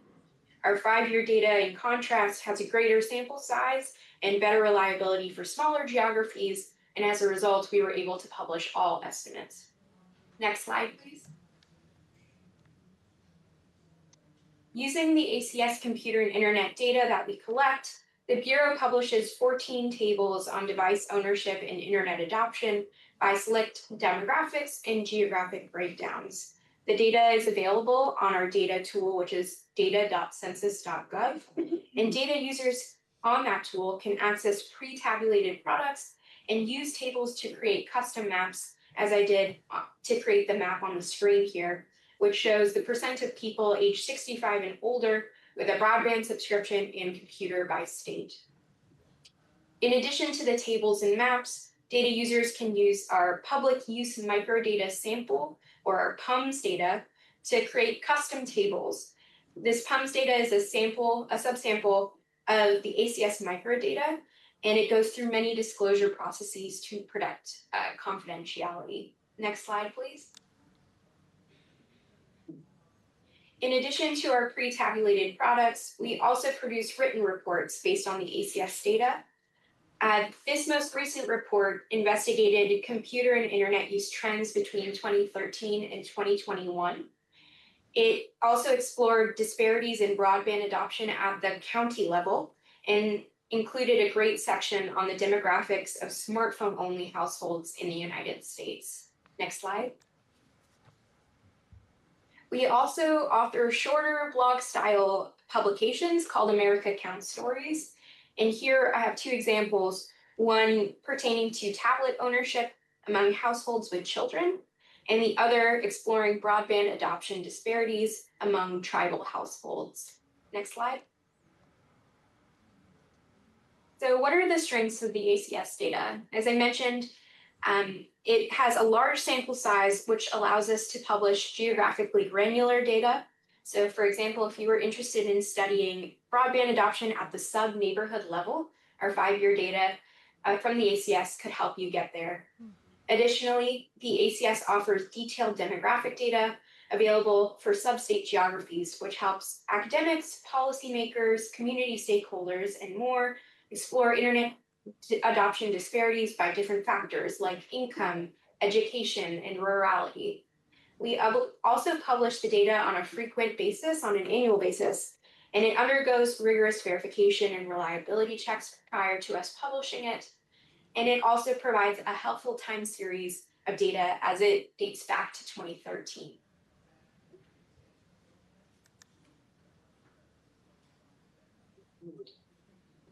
Great. Thank you, Leslie. And hopefully my first slide is up, although I cannot see it at the moment. But the NTIA Internet Use Survey and the ACS, thank you, have served as the basis for a ton of important research and analysis for many years now. And they continue to be vital data sources for understanding internet use in the United States. But we're also very much aware that these surveys alone are unable to answer every relevant question. And recently, we've been spending a lot of time thinking about how to address some of the gaps in our data and to ensure we're fully equipped in the future to understand our progress and challenges. Next slide, please. We learn a ton from household surveys, but they're not without their limits. For example, it's pretty common for a colleague or a member of the public to ask me what internet use is like in their particular area. And unfortunately, our current ability to answer that question is limited. Even with a huge sample size of our surveys, those numbers start to get small very fast if you try to zoom in too far on the map. For less populous areas, as Leslie mentioned, we need to aggregate 5 consecutive years worth of ACS data. Now, even if you can work with the 3 basic internet use questions that are on the ACS, 5-year estimates, while very useful in a lot of cases, are not ideal when you're trying to understand the impacts of relatively fast changes, like the introduction of a new program. I'm excited to say that NTIA and the Census Bureau are working to fill this gap, which will be the focus of the rest of our presentation. But just want to note that we also have some other challenges in this field. For example, while our surveys have fairly high response rates, they have been falling over time. And there's a lot of work going on to try to address that. Internet use is also very much a field where the technologies and even the words that we use to describe those technologies are changing all the time. So it's always a balancing act between keeping up with those changes in our surveys and being careful not to break good time series comparisons. Finally, while we have data on online activities from the NTIA Internet Use Survey, we are limited in our ability to measure important workforce and other skills. Next slide, please. So I want to focus now on the problem of getting more granular internet use estimates. And I'm excited to report that last fall, NTIA and the Census Bureau announced a new initiative called Local Estimates of Internet Adoption, or Project Leia for short. With Project Leia, we're working to develop more granular single-year estimates using statistical techniques that are so advanced, you might just think that they came from a galaxy far, far away. Next slide, please. So what exactly is Project Leia? The Census Bureau team is using something called small area estimation to make it possible for us to learn about internet use at a more local level. The first product of this effort was released back in September in the form of the first ever experimental single-year estimates of household internet adoption for every county in the United States. For comparison, only about a quarter of US counties have a large enough population to get to internet adoption estimates using the single-year ACS product. And again, the 5-year estimates are also able to do this, and they're very useful, but they're not ideal in a lot of situations.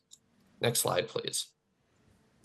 The basic idea behind small area estimation is that you take what you already know from survey data and feed that into a model alongside other data points that are known to be linked with the outcome of interest.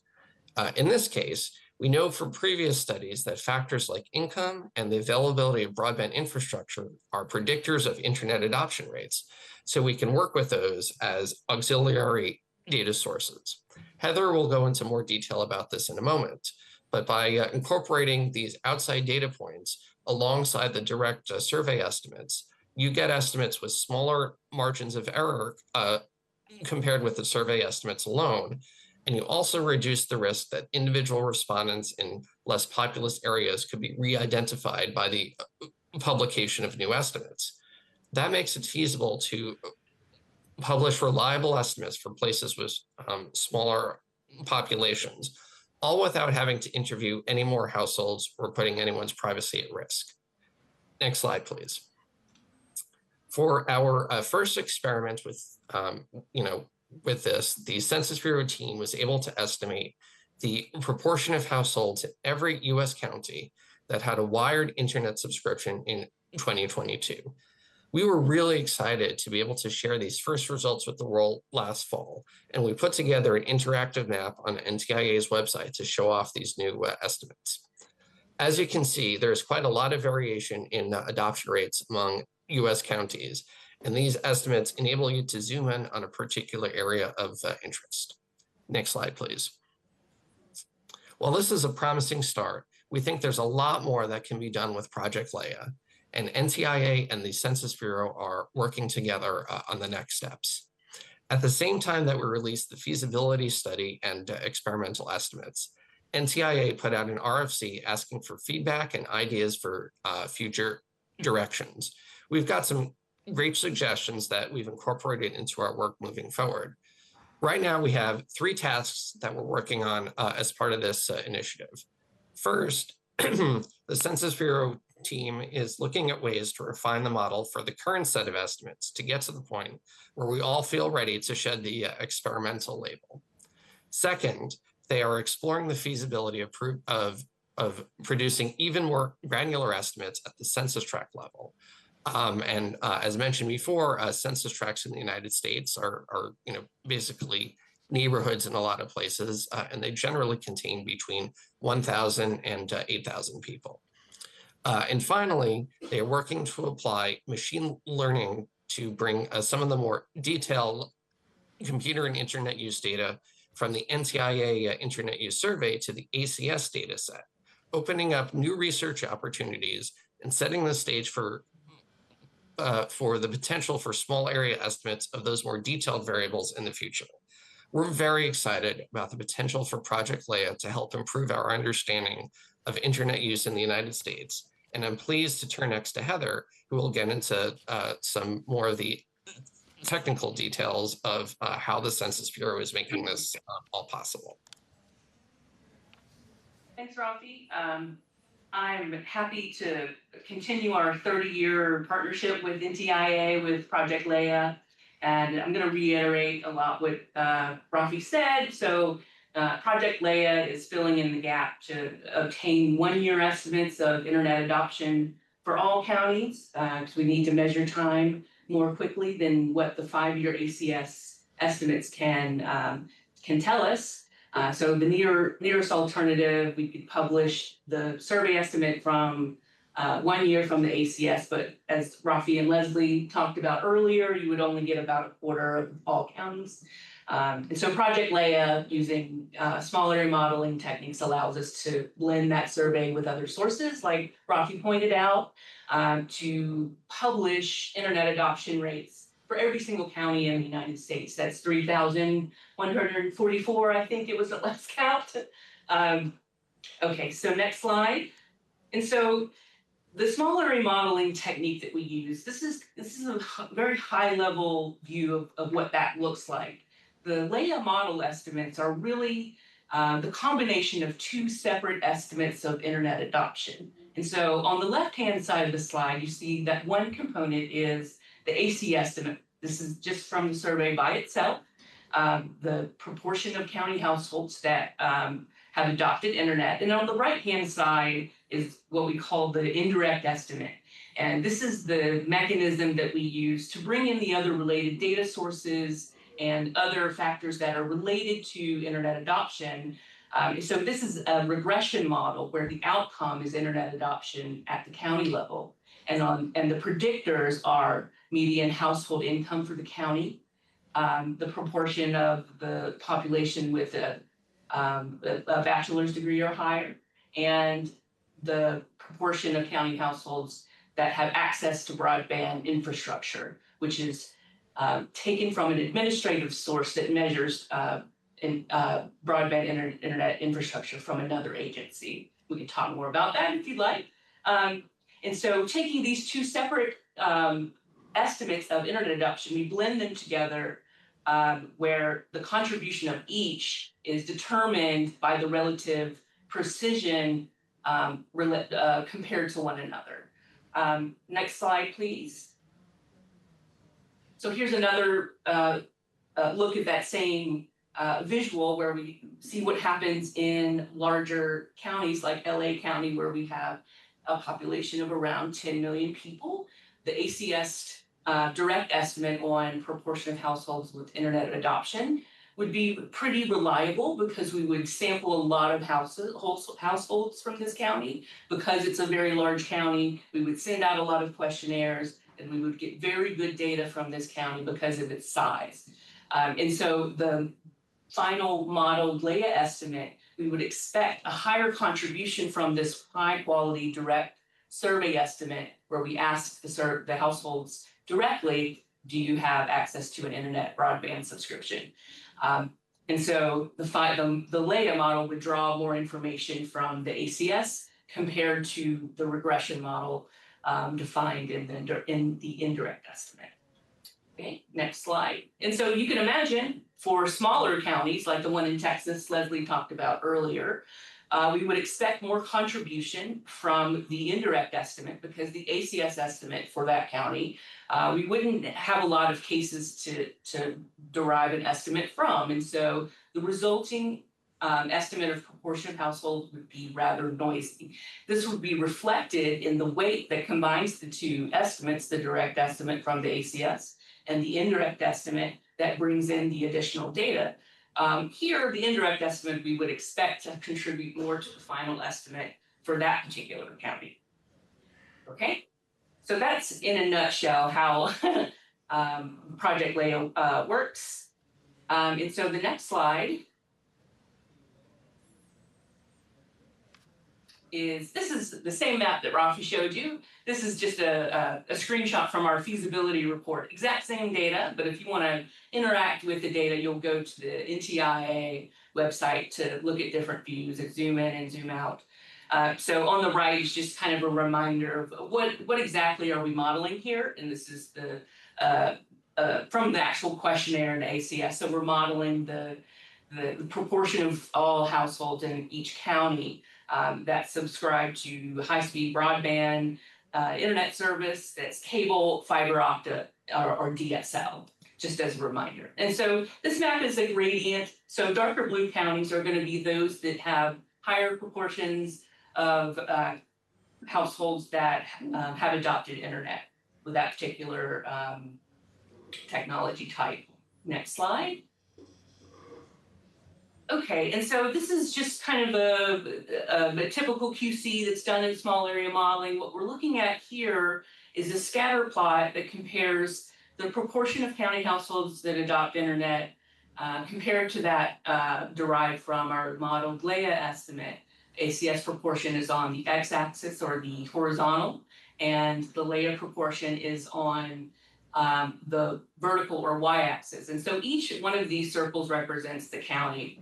And so whenever the Leah proportion is exactly the same as the ACS survey proportion, the county or the circle will fall exactly on that diagonal line. So we don't expect all counties to fall exactly along this line, but generally we want them to follow the general trend. You see some outliers, some counties, some circles that are not very closely aligned to the line. This means that the ACS data doesn't have a lot of impact here. The model is drawing more from the indirect estimate here, and these are probably going to be very small counties.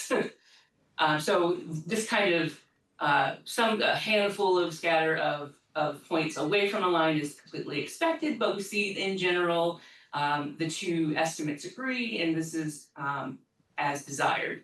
Okay, so overall, the Leah model proportion agrees at a high level with ACS. Okay, next slide. So this is a kind of repeating what Rafi was talking about, and what we're looking to continue Project Leah. We're going to fine-tune this county model for all counties for internet adoption and look at some other useful predictors that we didn't use before that we got from our request for comments from the public. And namely, we're going to look at measures of urban versus rural. We tried some of those before, but they didn't work out. So there are other ways that you can measure that. So we're going to continue exploring that. We're going to look at measures of economic growth and concentration of the type of jobs or occupations in the county, namely science, technology, engineering, and mathematics, or STEM occupations. And so we want to finalize that model, remove the experimental data product label, and have an official data product that measures internet adoption. And what we also want to look at the feasibility of going even further, granularity, and look at below the county level census tracts. Rafi and Leslie described, these are subdivision or neighborhoods of counties around 4,000 people, but these are statistical entities that the Census Bureau creates at the start of each decade that are generally stable. And so it allows people to measure change at a small area over time throughout a decade. And they're redrawn at the beginning of every decade before the census is taken. Okay, and then the next part, NTIA Internet Use Survey is really an offshoot of Project Leah, but this is a different set of modeling techniques. Here we want to use, as Rafi mentioned earlier, machine learning techniques to explore getting more granularity for those more detailed reasons of how people use the internet and why they don't when they respond that they don't use the internet in the Internet Use Survey. And so that is it for our future directions, and I'll turn it back over to Luis. Great. Thank you so much, Heather. And that concludes our presentation. I've put up our website as well as our contact information, and I'm going to pass it over to Susan and Andrew to help us further the discussion. Thank you so much, Luis. And thank you to everybody for joining us for our open forum today. During this session, we have learned from colleagues at NTIA as well as colleagues from the U.S. Census Bureau on two different surveys. First we had NTIA's Internet Use Survey, and then second we heard from the Census Bureau on the American Community Survey. I'd just like to pause to see if anybody has any questions they would like to put forward to our colleagues in person and in Washington, D.C. Sir, please. I believe you may have to use a microphone. You're welcome to.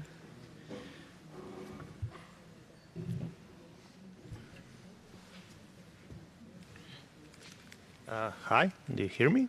Yes. Yep, great. My name is Nenad Orlic, and I would like to ask, the Census Bureau or NTA collects any data in regards to sustainability, internet and sustainability, like electricity consumption from the end user to data centers or CO2 equivalent emissions and such? And I have a second question too, is do you compare your statistic or use data from commercial service provider, FCC, or any other source that may have this information also? Do you use them or compare your findings with them? Thank you. I'll just pause to see if colleagues were able to capture the question.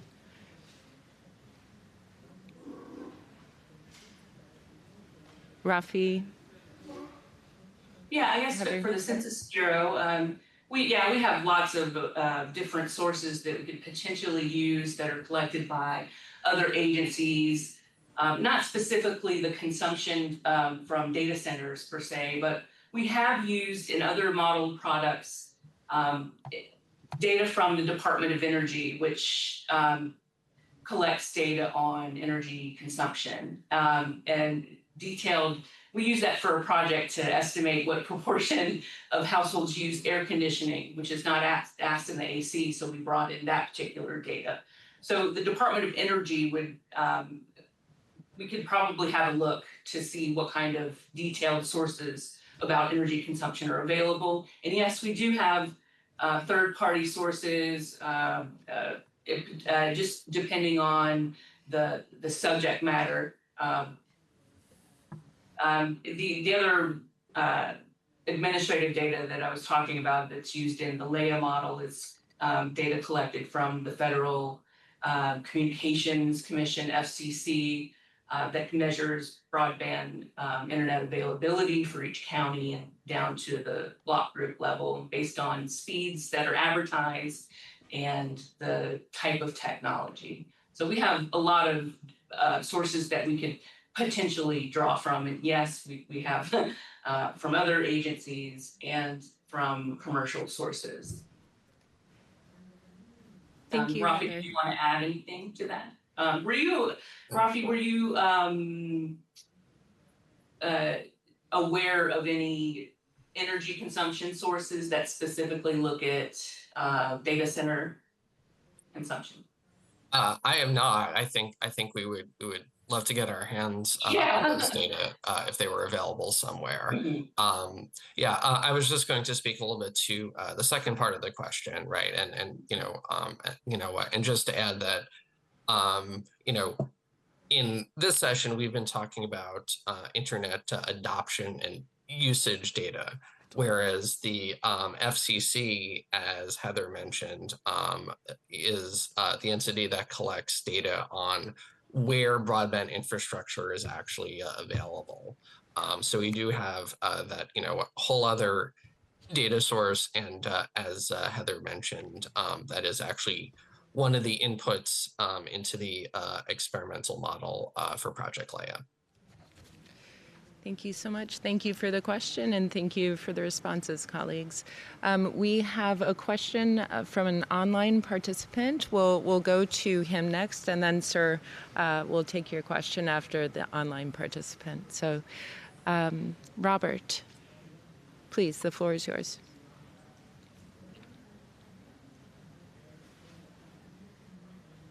Yeah, thank you, the presenters.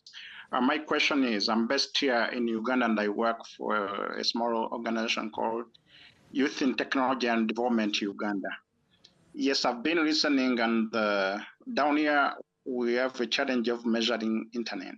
I was wondering, do you offer capacity building training now to measure internet for small organization like mine, if interested in such? Thank you.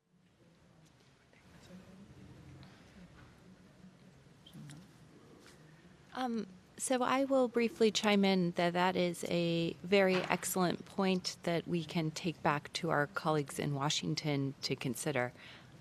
We do think that there are great benefits to capacity building on this topic, so more to come. But we work closely with the U.S. Telecommunications Training Institute, and so it's something to consider for the future. I don't know if my colleagues online have anything to add. No, and Robert, we also have provided email addresses on one of those slides, so please let us know if you do not have those email addresses, and we can find a way to provide them to you. Thank you for the question. Sir, please. Thank you. Vahan Hafsapian, I'm from RIPE NCCA, the Regional Internet Registry. That is also operates the largest network of internet measurement devices, so-called RIPE Atlas Props and RIPE Atlas itself. So the question is about, well, when do we talk about the access to the broadband infrastructure, do we also considering measuring the quality of this infrastructure, because the access to it is not always the readiness of this infrastructure for the next level of digital economy, for the AI, for all the augmented reality, for this metaverse, etc. Do you also measure how do users use this internet? So is it used only for primary functions, or is it used for the access to AI or metaverse applications and activities? Do you think that there should be some measurement done to ensure, and efforts based on that, that should ensure the readiness of internet infrastructure for the next level of internet development and digital development? Thank you. So I'll take the first part of the question and then pass it on to my colleagues. So at least for us, the NTIA Internet Use Survey does measure some online activities like social network usage, telework, and the like. We don't, I think, get to the whole wide range of activities that people can do online, but we're always looking to improve and iterate upon the survey instrument so that we can actually focus on the way that people are using the internet today. And Rafi, I don't know if you have anything else to add to that. Yeah, no, that is exactly right. And, I would just add that in terms of the sort of direct network measurement, there have been efforts at the FCC as well as in the private sector with firms like Ookla and Microsoft and others to measure, actual, speeds and latency and other metrics related to the quality of the internet connection the folks actually experience, which I agree is another very important piece of the puzzle. So it's not, one of our programs, but I think another important area for us, certainly. Thank you. We're ready to share our resources as well and our knowledge for that. Thank you. Wonderful. Let's exchange information, and we can be in touch after the session. Are there any other questions? Oh, yes, sir, please. Thank you. Am I audible? All right. This is Joshua Mpere, they're from Uganda, ISOC chapter. I have a question on the disaggregation. Do you do any disaggregation to maybe like internet in schools Because I think you seem to focus on households. What about maybe in schools and in other institutions? Is that something you also measure, and how, if you do so? Thank you. Thank you. Excellent question. May I turn to our colleagues in Washington? Sure, I can start. These are household surveys, which is why I think you've been hearing a lot about households. We do in the NTIA Internet Use Survey ask a range of questions about different locations of internet use, and one of those is internet use at school. So we do capture some information about that through this survey. I understand that there are other agencies throughout the government that also direct surveys towards the schools themselves. And through that, right, if you're interested in learning more about, how the school itself is using the internet, those would probably be the, places to go for that information. But we do ask about internet use at school, as well as using the internet for online courses or training is one of the many activities that we ask about as well.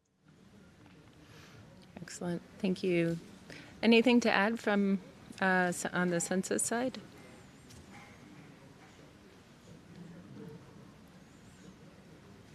Yes, hi. Rafi is exactly right. On the ACS side, I think we're a little bit restricted in terms of how the questions are mandated, and as a result, the questions are at the household level. But there are other sources, I believe, within the census as well on other surveys that get more at the school level, or how trainings are done at the school level. Yeah. And actually, one thing I want to plug in is one of, I believe, Leslie or Heather's slides. It's data.census.gov for access to various census data products. Thank you. Just checking if we have any questions. Nothing more online. Okay. Any questions from the room? Please. So a quick one from international think tank perspective.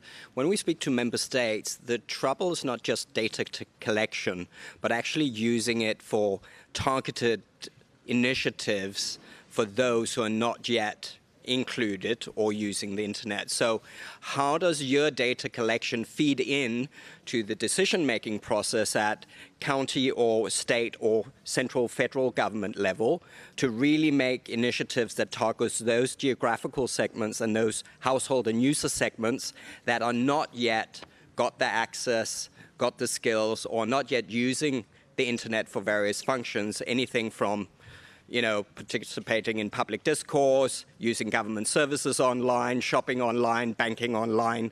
How is your data collection feeding into that to really ensure that we get those who are excluded online and included? Thanks. Thank you for the question. May I turn to Rafi? Would you be able to offer a response to the question? Yeah, I think, I have heard from many state broadband offices in particular that, they like to make use of our data when, they're designing programs to, serve their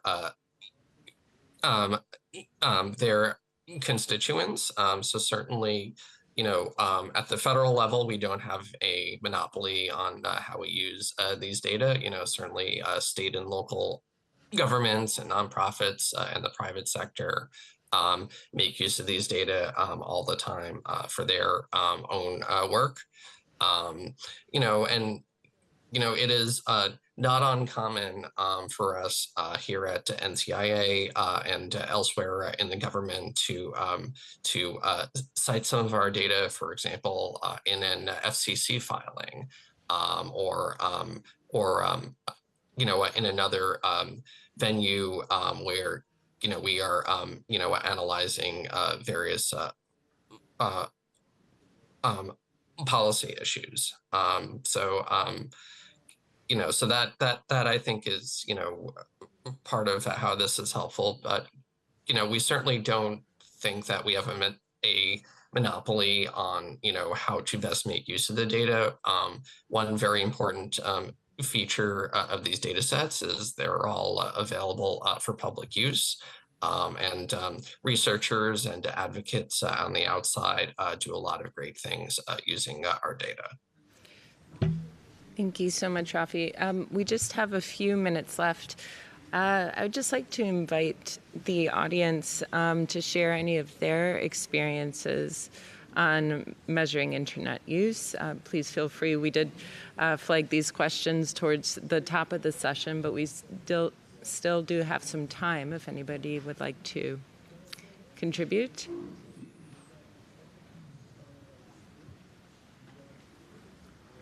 Well, I can share a bit about our experience, not about sharing internet or measuring internet use, but with the initiative that is called Internet Measurement Day that we do together with ICANN. And we do it in different countries, going there and just trying to show the country how to use the internet measurement instruments to see what is their country position on routing security, what is their country position on the interconnection with other countries, what is their country condition about the peering inside the country.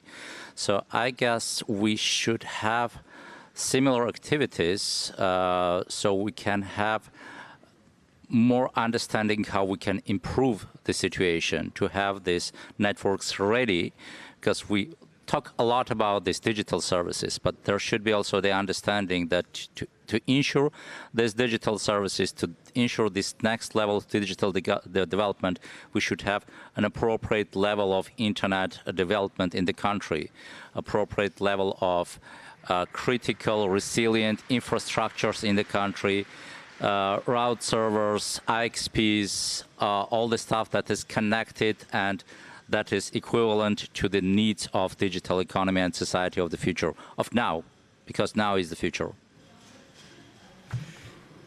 Thank you. Thank you so much. We are wrapping up and our time is concluding. So I just want to thank everybody for their contributions to this discussion. And Jaysha, may I turn it to you to conclude? Sure. Again, thank you for participating. We really appreciated the active discussion. It's clear there is a lot of interest in this topic.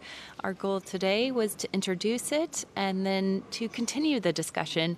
So please feel free to reach out to us. Our virtual doors are open, and we look forward to hearing from all of you and continuing to exchange lessons learned in this area and moving forward and exploring areas for cooperation as well. So again, thank you, and we'll see you next time. Take care.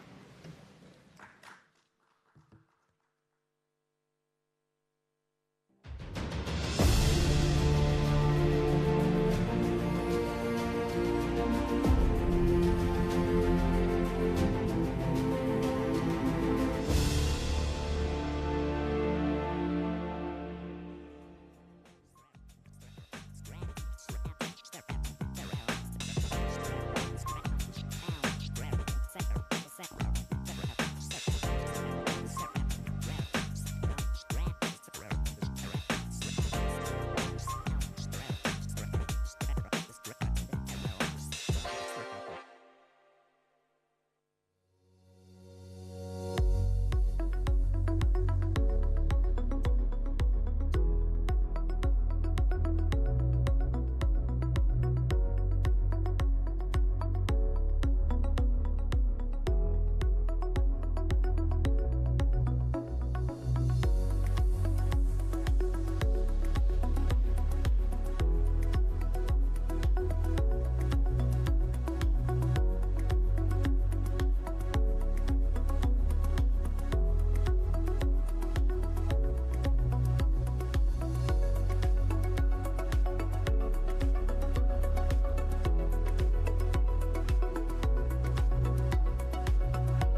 Good afternoon, everyone.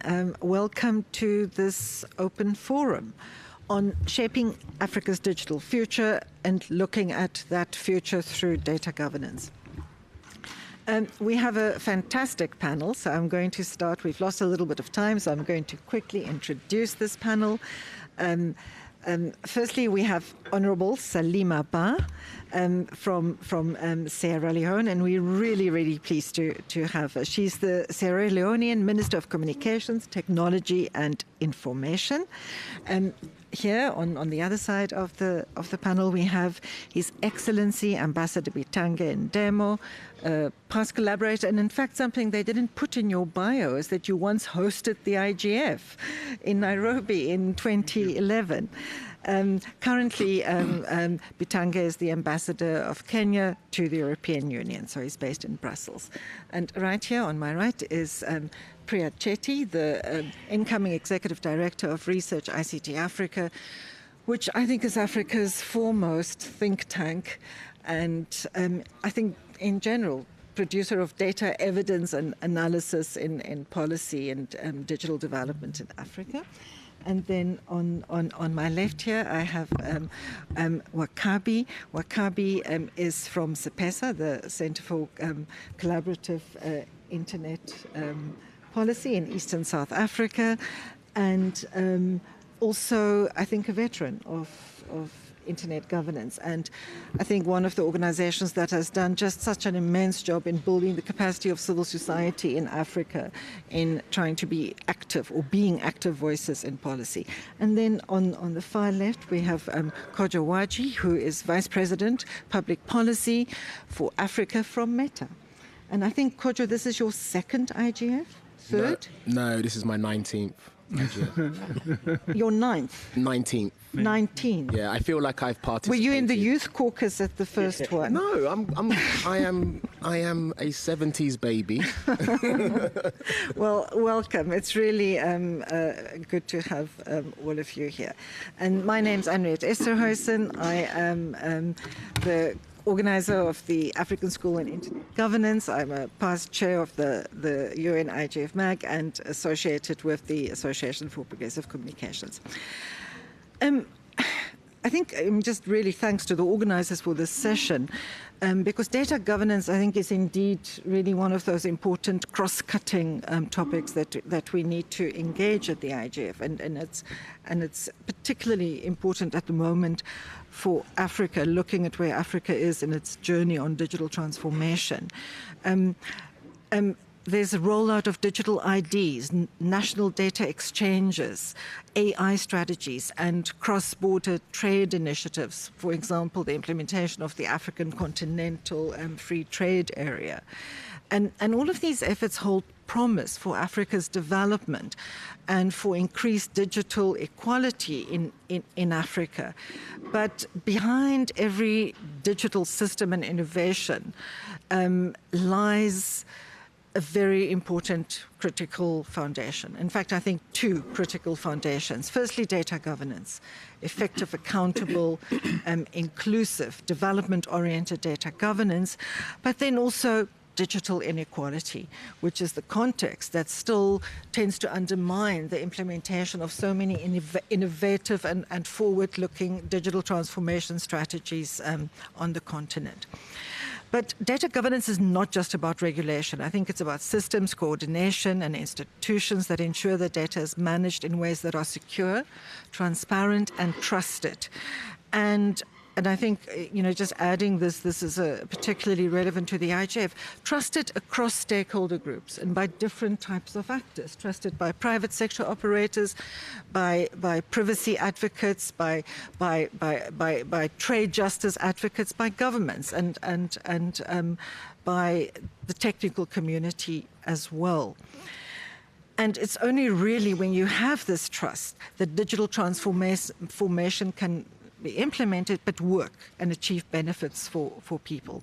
For governments, there really is a challenge at this point in terms of how quickly to move from policy to practice, how to build systems that are technically sound, and I think also systems that are future-proof, but at the same time systems that recognize and that the realities of the context that those governments are trying to work in are still so characterized, so deeply characterized by digital exclusion at multiple levels, at the level of institutional capacity, people's access, the capacity to have the devices and the skills that are needed to really participate and benefit from these systems.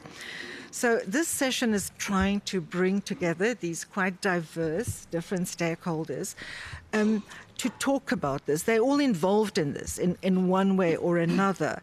And so they're here to share their insights on what the challenges are, what the possible solutions are, what we've learned from the data governance implementation and framework development that's taken place so far.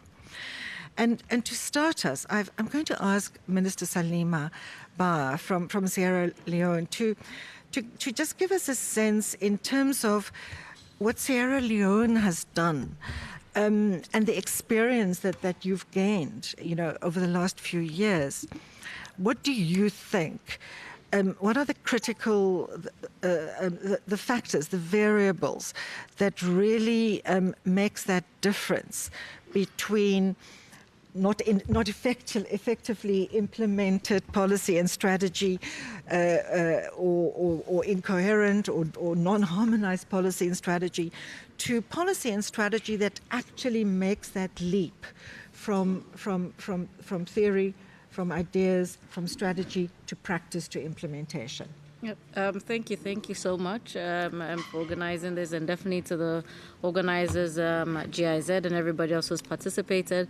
I think, as you said, this is such a really critical conversation to have, specifically when we look at Africa's digital transformation journey and agenda and how data is the essential part of that. I think I was having a conversation with somebody, I was like, it went from something that was an afterthought, I think, for a lot of African governments, to now I think being just a central piece to what we're trying to do.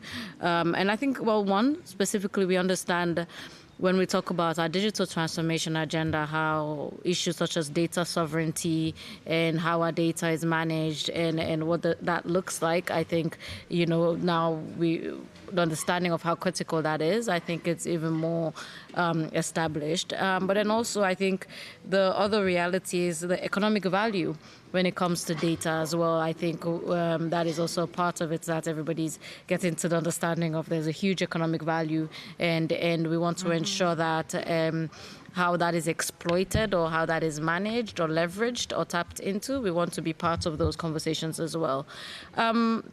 But definitely key points in terms of how do you move from policy and strategy to practice.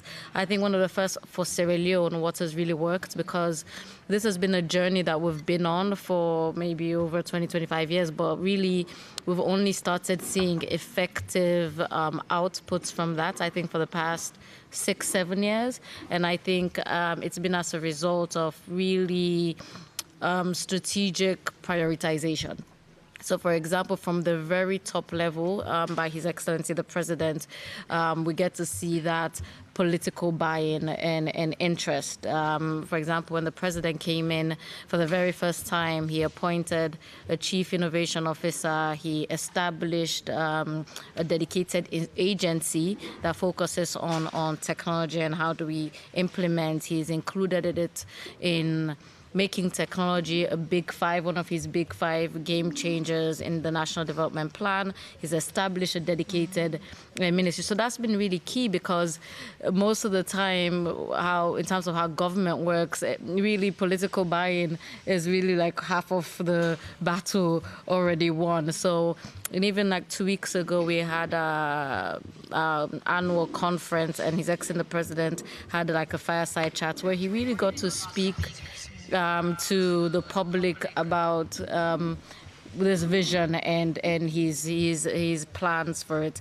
So I think that's been key. I think the other part as well, which I kind of touched on earlier, was setting up dedicated institutions, I think, is really important, because we could have policies, we could have strategies, but if you don't have the institutional frameworks to actually implement and carry them through, I think you'll be in significant problems. So really, this has been key for us, setting up these dedicated institutions that have really been at the center of implementing a large part of this agenda, I think, has been key.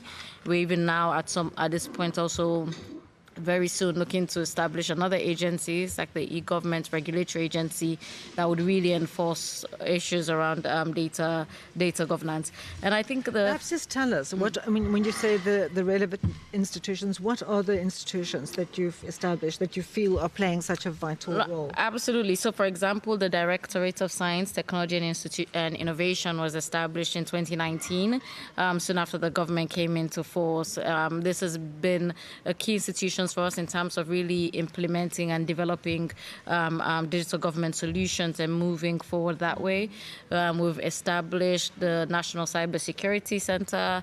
We've established a Universal Access Development Fund that's been critical in really driving access in unserved and underserved areas. Now they've established a dedicated ministry. So really, we see that as being one step being taken forward.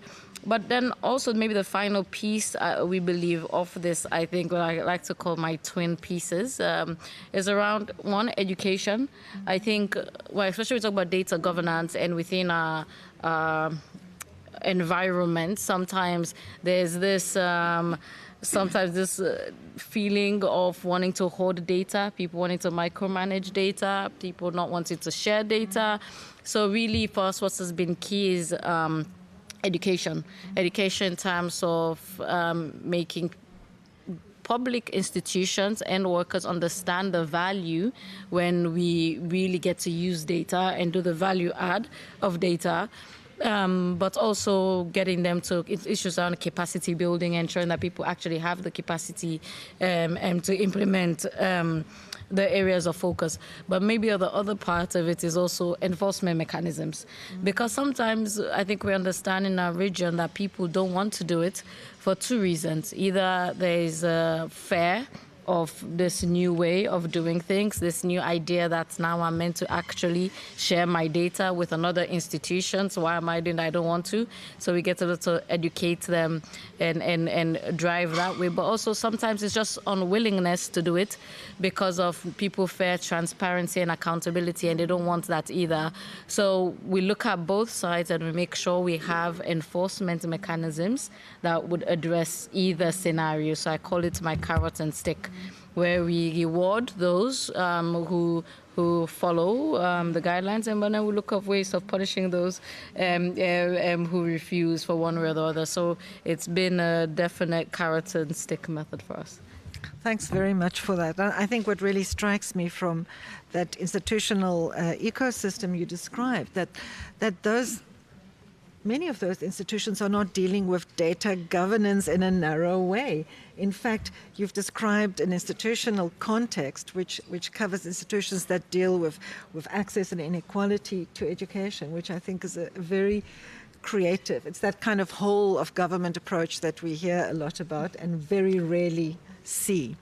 Bitange, I want to ask you, I mean, you've been a champion of the multi-stakeholder approach when you were in government and I think also in your role in regulation in the ministry and now in your role as ambassador.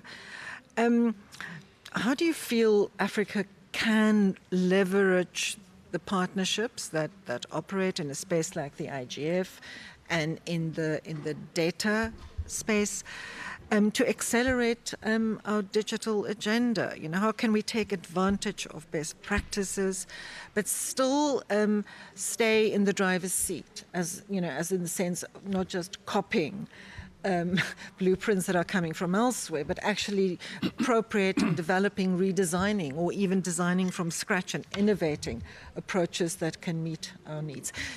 So how are we doing? But I also want you to comment a little bit, are we doing it? Are we succeeding? Okay. Thank you so much. I want to thank you for the question. Thank GIZ for making this arrangement.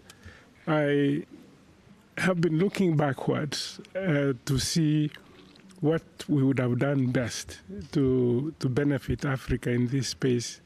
And I sort of regret in the sense that had we, at the beginning, started to think system-wide, thinking of everything, that everything you do has an impact, and this is how we go forward. For example, we talked about infrastructure. We started implementing cables and other stuff. And of course, in Kenya, we did some sensitization training people, digital training, digital villages, to be able to take advantage of the infrastructure. What we had forgotten to do is that we should have immediately begun to teach people what data can do with respect to poverty reduction. If we went to the villages and says, this infrastructure can help you to improve your productivity, in the sense that you know the amount of fertilizer you need when you need to grow this, the weather patterns and stuff. So we did everything in a serial format instead of system-wide. We're doing this because of this. So everybody was doing because everybody was doing it. Now we look back and say we should have done more to use systems theory and think much more broadly to change things. Nonetheless, we need, as Minister said, look at sovereignty, especially Africa lacks data centers. When you're talking about sovereignty, it's got a lot to do with the kind of infrastructure we have in place. The regulatory mechanisms, in some places, people confuse regulation with stifling innovation. You don't do that. We need to create regulations that would enable innovation to take place, and that's how we can benefit from this. And then we need to collaborate more with like-minded moving forward. With this few things that I've mentioned here, plus digital literacy, we can begin to maximize the use of this technology and also manage our data in a better way that can move us forward. Thanks a lot for that, Bitanga. I now want to turn to you, Wakabi, and SAPESA has done such pioneering work in terms of digital rights and the protection of privacy, and recognizing how that and data protection is an enabler of other rights. I mean, for you, what does meaningful rights-based data governance look like in practice at this point in time? And I think particularly now that we're no longer just talking about GDPR or privacy, data governance is now so much more than the protection of personal information. The data ecosystem involves so many different types of data. So how do you feel we can effectively apply this rights-based approach to this evolving landscape of data governance? Thanks, Henriette. So, yeah, from the outset, as you mentioned, data and the right to privacy have become really central to our lives and our participation in society. So if the right is not promoted, if then the appetite for citizens to partake of public services, for them to participate in public affairs, etc., will all be undermined. So how then do we have rights-based approaches? One of them is that whichever data policy frameworks we make, and those that are related to data protection, we should ensure that they uphold the rights to privacy and related rights like access to information and protection from surveillance. On the other hand, we should ensure that our laws aligned with the high-level instruments such as the Africa Charter on Human and People's Rights, which govern a lot of rights around the continent, as well as with constitutional guarantees in the individual countries. But Dr. Ndemo has also mentioned the issue of balancing protection with the innovation. We, as much as want to protect rights, we should also enable access to data that enables us to make value out of it. For instance, public access to data in the public interest. A lot of the times, many of our laws contain principles of data protection, which we keep singing about. But when you look at if you were to do a sort of assessment, many of those in reality are not upheld. As civil society, it becomes our role to do assessments of countries to see whether they are actually living up to those principles or they are not. The other element I would like to speak to is that of independent arbiters and remedial mechanisms. And the minister from Sierra Leone actually spoke about them. The need to establish independent, well-staffed, well-funded institutions like data protection authorities that have the power to mediate, to issue guidance, to issue penalties. That, again, is an area in which we are going to be able to have rights respected. A final one is clearly acknowledging and instituting measures to ensure that data rights of minorities and marginalized groups are clearly upheld, which brings in the concept of data justice, namely that data should not be collected, should not be used in any way that undermines the rights of marginalized groups. As I sum up, what are some of the elements that need to be done to ensure that citizen voices are heard? One of them is clearly having meaningful spaces for participation. A lot of the time, there are no meaningful spaces for citizens to be able to express their views and for those views to be taken into practice. But there is also the area of privacy and data rights are fairly new rights. Not many people know their data rights or how to express them. So creating awareness of the rights, creating awareness of how to protect yourself in digital environment and in policy making are areas also that can go somewhere in this regard. Yes, I was actually going to ask you if you think people know what data rights are, or and if the concept of data justice is one that is well understood. And I think it is challenging, particularly because data rights also spans different types of data. But absolutely, that's exactly the role that civil society should be doing. Kojo, let me move to you. As Meta has to operate in this space, how do you, from your experience of a company that operates in multiple jurisdictions, a very powerful company, a company that's a very data-intensive, data is so central to your business model, how do you find the policy and regulatory environment in Africa from the perspective of complexity, suitability, harmonization, compliance and accountability and transparency on your part? Yeah. Great question, a big question as well. The first thing I'll say is a huge thanks to the government of Norway for putting this conference on, having spent so much time at a number of them, most recently Japan and Saudi and others. I know what a big undertaking it is, but also a huge thanks to my fellow panelists. I told Dr. Ndemo unashamedly that he mentored me from afar.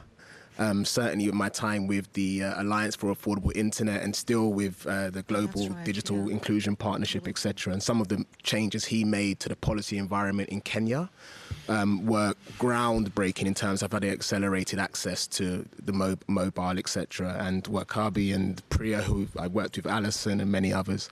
And I told the minister that I've worked in Sierra Leone for a while. So huge respect for the panelists.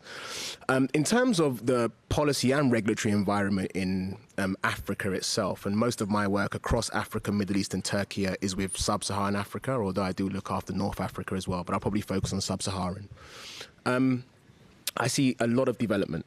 We have 13 national laws that speak to this. Some of the most well-known are obviously Papaya in South Africa, Nigeria's Data Protection Act, Kenya's Data Protection Act as well, which highlight how thoughtful governments are being about this particular issue. Part of your question, Arianette, spoke to the level of harmonization we see and the impact it has on companies like ours. And I will say, smaller companies, if you want to describe it that way, who seek not only to operate in their national jurisdictions, but also access African markets abroad. And I'm not going to go on about the Africa Continental Free Trade Agreement and the promise that it holds. What I'm probably seeing less of is harmonization between those national policies. Yes, there are similarities, but I think if you think about companies that are seeking, both big and small, that are seeking to take advantage of a 1 billion person opportunity on the continent itself, 1.3 billion if you want to look at North Africa and Sub-Saharan Africa, and growing and getting younger, some level of harmonization is needed. I think the AU data policy framework offers a huge opportunity, not only for governments to continue creating legislation that speaks to their national priorities, whatever those may be, but also creates opportunities to harmonize those frameworks and let organizations, whether they be purely private sector or public sector or NGO, CSO organizations work across, have some certainty and predictability about how data can flow across the continent and travel. I just wanted to make a couple of quick comments on some of the great interventions from colleagues. My learned colleague from Sierra Leone, whom I've just met and has already impressed me with her policy stance, spoke about the creation of institutions. You asked, Arianette, I just want to link this to the question, you asked about how companies operate in that thing. I will say, I would love to know more about the kind of institutions being made. Because in our experience, sometimes we're, when Kojo is asked to have a call with country X, I'm speaking to this head of an organization that's just been created. I'm speaking to the current DG of the regulator who has been there for some time, and the organization's been there for some time. I'm speaking to the digital development organization as well, all who understandably believe they have jurisdiction over this growing and important area. And sometimes, not in Sierra Leone, but in some countries, you get a complexity that creates challenges between the institutions themselves and the individual players, as well as for companies both large and small as well. So I do think that people should think carefully about that. I thought Dr. Ndemo's intervention about the lessons learned from the past with regard to what we told people about the value of data is really instructive, not only for how we go on thinking about data governance now and in the near future, but also how we think about AI. Walk around this conference, AI is the big topical subject. And I think we do need to think about, right, what are we telling users, the beneficiaries, the recipients of this great promise that AI has? What are we telling them about AI now? Are we telling them that there's a huge opportunity that they can feed into, that governments can feed into, that commercial companies can feed into to help improve their lives, as Dr. Ndemo said we could have done in the past? Or are we suggesting that big companies like Meta, like Google, like Microsoft, or governments with nefarious purpose, who have nefarious intent or purposes, are going to use AI to, whatever the nefarious purposes may be? And I do think the communication about the promise of AI, the benefits, as well as the risks, need to be really, really thoughtfully approached and delivered to people who will benefit most from it. I hope that answers your question a bit. No, you absolutely did. Thanks very much for that, Kojo. And I just want to emphasize, Kojo talked about the African Union Data Policy Framework. For those of you that are not from Africa, I really urge you to have a look at it. In fact, there are people around this table who helped develop it, and GIZ played a very supportive role. But it's an African instrument that has been adopted by African states. And it's a framework that I think very effectively balances the protection of data with the use of data, the making availability, the sharing of data for economic and social and public interest benefits. So, and then there's another African instrument. I'm going to let you speak, don't worry. I know you. There's something that the African Commission on Human and People's Rights, a resolution that was passed last year. This is an African body. It develops soft norms, but they're very powerful norms, and they passed a resolution on access to data. And the role that data plays and access to data in realizing the right to access to information. And again, a very powerful, forward-looking, human rights-oriented instrument, but again, looks at the use, the protection, the sharing of data. Kojo, you wanted to have a quick I want to be report. super quick, Ariana. Yeah. Thank you so much for the additional time. The one other thing I would say about the framework is I believe, as a historian of African history, and I've spoken about my respect for the panelists, but my heroes include Kwame Nkrumah and many of the kind of post-imperialist or decolonization heroes of our time. I think the framework also offers an opportunity for us to create a harmonized policy framework that is bespoke for Africa. And I say bespoke for Africa because I know data is a global thing, but fits not only our national need, but also our continental need and helps us assume that position. I quickly did a search on Mario Draghi's report, which I've read in full, but I asked Meta AI. You can also use ChatGPT if you want, but I asked Meta AI. Or DeepSeek, whatever you like. I used Meta AI to ask me what were the main findings of the Mario Draghi report. The Mario Draghi report. And the Mario Draghi report says that, I won't read it all, but the key thing is Europe has fallen behind its other regions. Lack of investment, a small number of big tech players, no big tech players, I'll say diplomatically, less diplomatically, many other issues that have happened because of this, in short, over-regulation. Okay, let's get back to... There's a pushback because I'm going to push back too. Yeah, you can, because there is. We're not going to talk about European regulation. No, I'm not going to talk about that. I'm talking about the lessons learned from that and the lessons we can take as a continent from that. And for those of you who are interested, go and read the report. It's not me saying it. It's one of Europe's foremost politicians who has said that lessons could be learned, and I would encourage our continent and others to learn from that. I'm teasing Kojo, but because he's from Meta, and I think Meta deserves... I'm from Ghana. But that's true. No, but I think your point about the data policy framework, I think in the context of data flows that are still very extractive, you're absolutely correct. So about the power of the data policy framework. Priya, in Research ICT Africa's experience, you've been working with governments in implementing and domesticating the principles in the African Union data policy framework. Can you also work with data and evidence-based policy as a tool? What do you see as the most common critical gaps in implementation? What are governments really struggling with? Is there a multi-stakeholder dimension to this that we might not have touched on enough? So what do you think are the issues that we really need to focus on if we want to utilize the power of data in a rights-oriented and development-oriented way? Thank you so much, Chair, and thank you for the opportunity to be here today and speak on this panel. I love coming in at this point because I think that people have raised different gaps and challenges already. And this correlates very much with what we are seeing in our work. And in our work, we work at the national level, we work at the institutional level, we work at the regional level, and more recently, we have worked as a knowledge partner to the G20 as well. And in our work at the moment, data governance has evolved from a standalone concept to how it's integrated into concepts such as DPI, the extent to which it can be used as a tool for AI transparency and accountability. And more recently, we've become a little bit obsessed with the data value chain and participation and agency and inclusion for all of society, including micro, small enterprises as well, in having access to some of those data benefits. So people have spoken about the different gaps and challenges in terms of the fragmented legislation, not necessarily speaking to each other.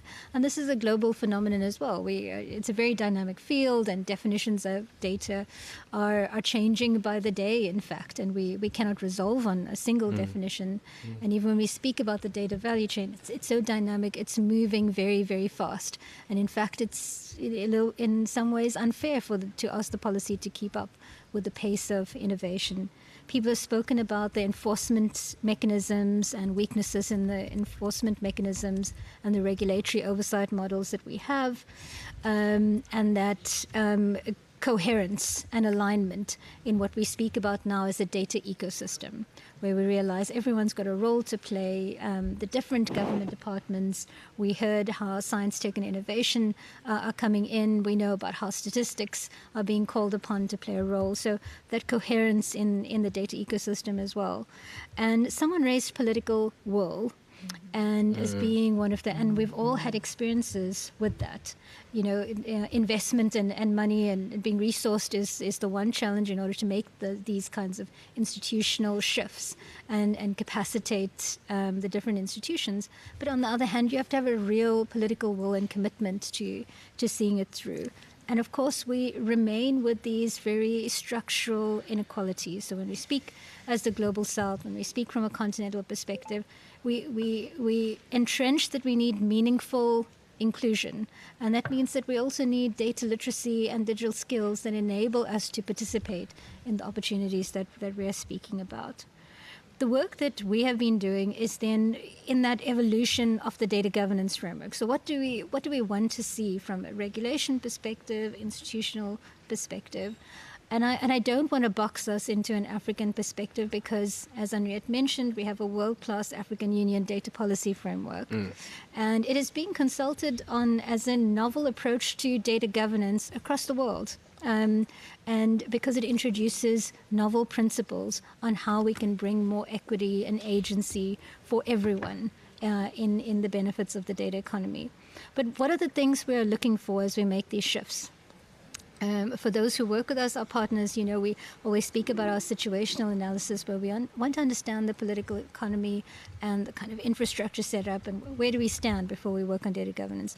We also look at the rights framework. So we want to know if there's the right to privacy, right to access information. We also want to know if there's something that can be interpreted as the right to meaningful connectivity or the rights to benefit from the data value chain. We try to improve on the adequacy of the privacy frameworks and the access to information frameworks. And more recently, we've been placing emphasis on the access to information frameworks.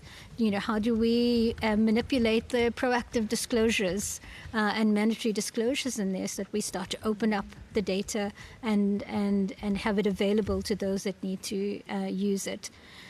We also want to try and improve the adequacy of the enforcement mechanisms by going and having a look at the mandate of the institutions and of the regulators. If we look at the consumer protection regulators, the information regulators, if we look at the ministries, if we look at and even the institutional mandates to carry out standards building, are the mandates sufficient to really give legitimacy to what they are going to input into the ecosystem? So there's also no point in developing any of these if it doesn't have legitimacy coming from the institutional mandates. So there's often a need to change the mandates and to expand those.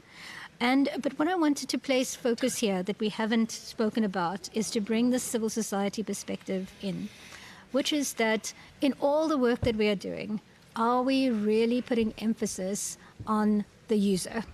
And whether we're speaking about DPI, whether we're speaking about AI, whether we're speaking about data governance that informs those, are we putting the emphasis on the user? Have we considered their demands? Have we considered their inequalities, their baseline of where they're coming from? And can we look at these different mechanisms, the laws, and the policies and the institutional frameworks, and can we use that as a means of coalescing to build the user's capacity to participate and draw value? And that, I think, is the most fascinating part of our work at the moment is how do we build sustainable mechanisms for that data inclusion. It's something personally that we're very And do you feel it's something we're not doing enough we're not of doing, right now? and we're not doing it. And if I even think about conversations we're having here, I would challenge us to say, are we putting enough emphasis on that? Thanks. I know the panel want to respond, but we only have 10 minutes left. So before you respond, are there any questions online, Joshua? Are there any questions in the room? If you want to ask a question, go and stand by a microphone. Nothing online. Perfect. Please, you have to be super, super brief. Your name and your question. And make it a question, please.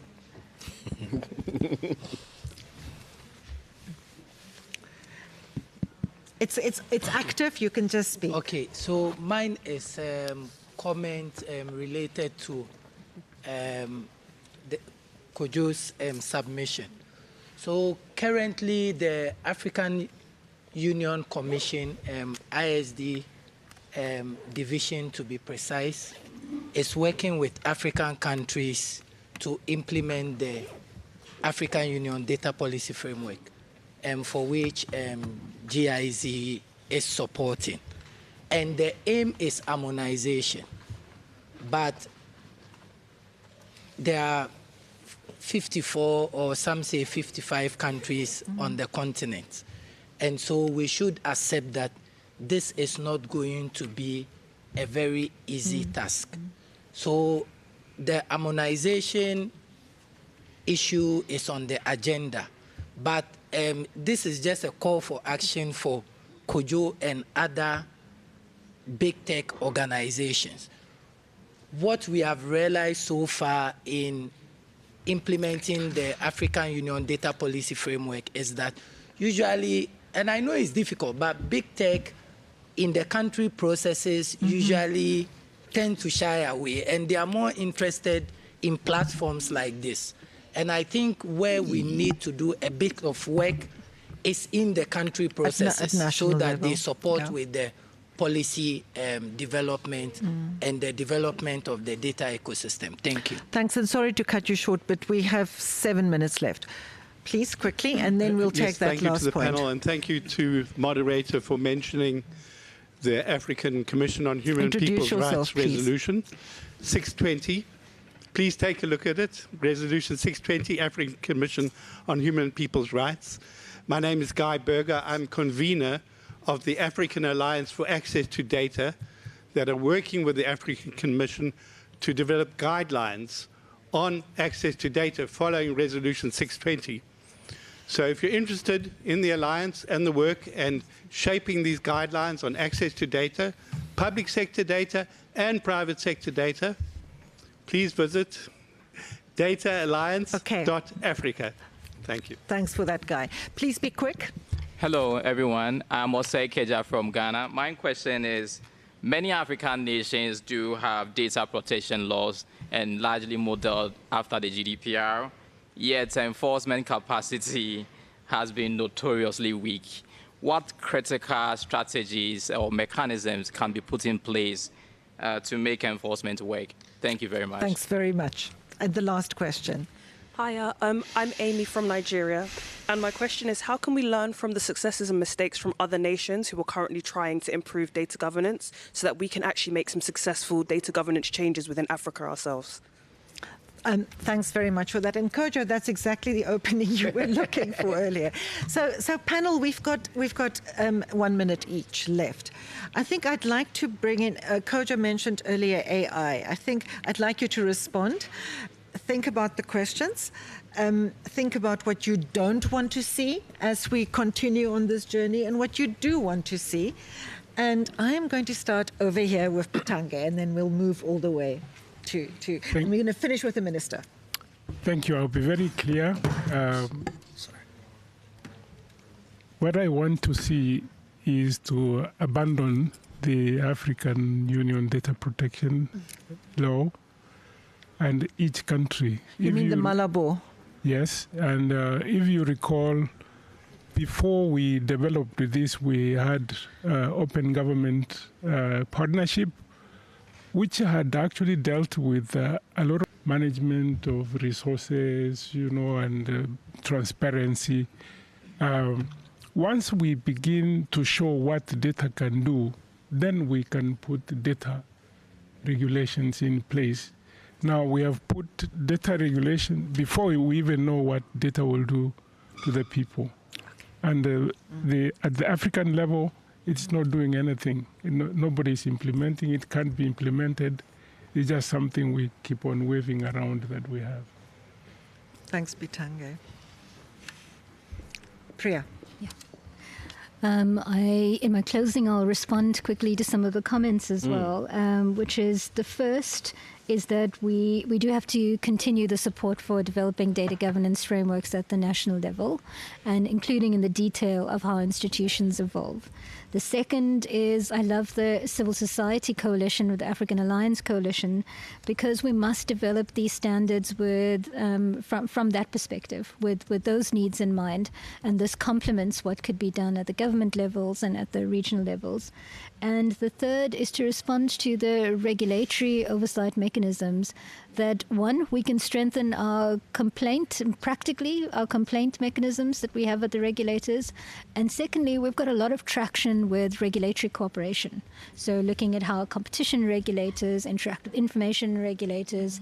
And so you're closing the loop on different gaps and where some of the challenges might be.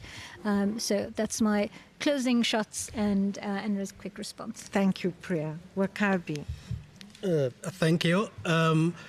We are working with GIZ to help the East African community come up with a law, a harmonized law on data governance. We've been doing a lot of trainings, etc. And we think that this working at the level of regional economic communities can be one way in which countries can domesticate the African Union data policy framework. There are a lot of problems, different maturity levels, different laws, but harmonization we think can happen, especially in areas where there is already an economic community, so it can deepen free flow of individuals, of goods, and the integration. Finally, we need investments in order to make data make sense and make money, but same with AI. Data capacity is something we've talked about. The continent has less than 1% of the global data center capacity. We are not going to be able to do much, yet it has 18% of the population. We are not going to be able to do much unless we are investing in this capacity and the individual skills to make sense out of this data through maybe AI funds, through data innovation funds. It's upon governments and private actors to take that step. Thanks a lot, Wakabi. 1 minute, Kojo. Closing and quickly responding to comments. Kuku, I think we've met here. Nice to meet you here. Call to action. I would hope we're already doing that. I think Meta has one of the larger policy teams, certainly in Africa. Each of the members, I'm proud to say, was born of the region or whose parents were born of the region and come from various backgrounds, government, private sector, civil society. And I think a lot of call for actions, when we receive them, we are responding to. We want to be involved for Meta's benefit and the benefit of the continent and the benefit of users.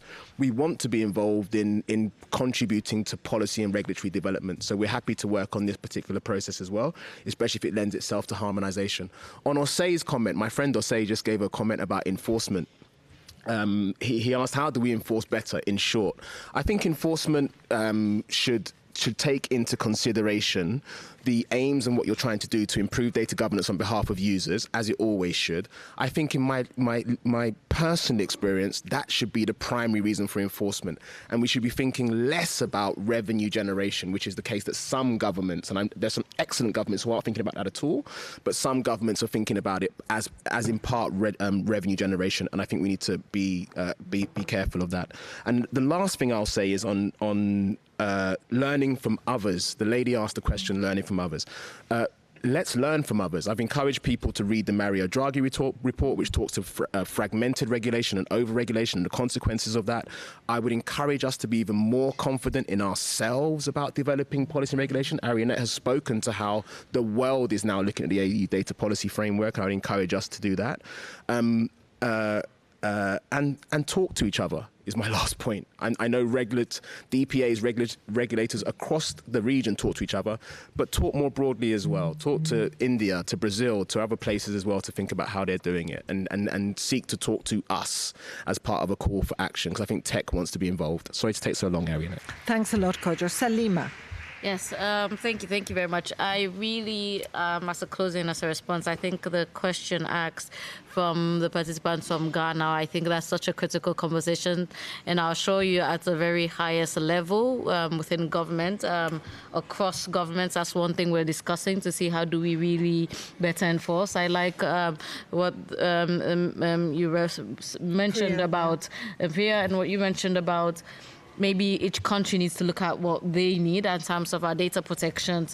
Sometimes the harmonization doesn't really get into effect. I do think the conversation about enforcement could be a separate panel on its own.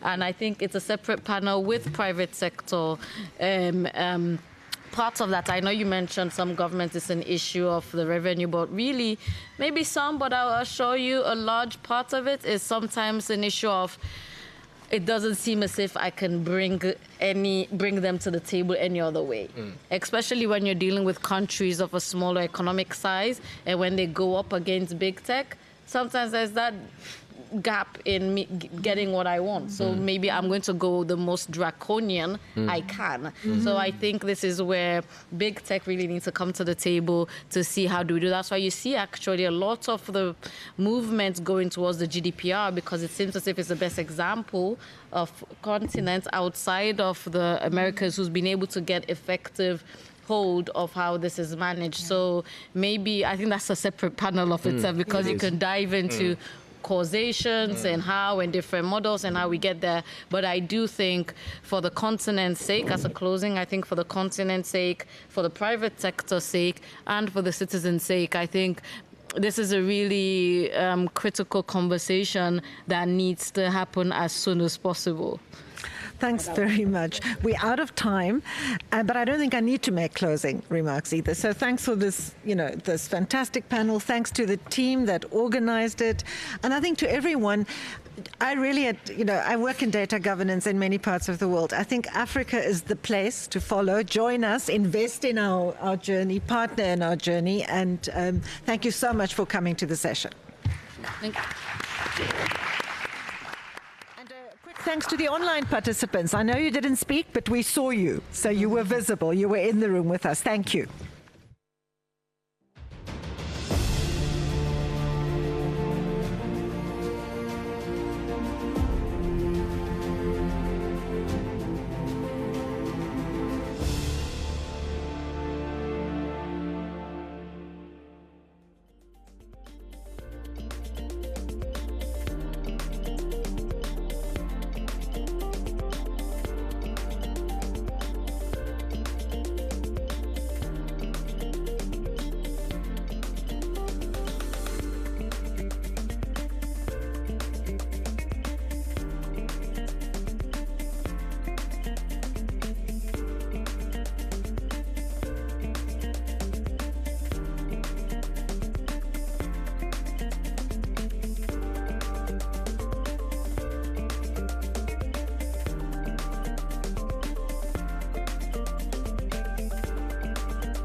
Okay, I think that's the sign that we get to start.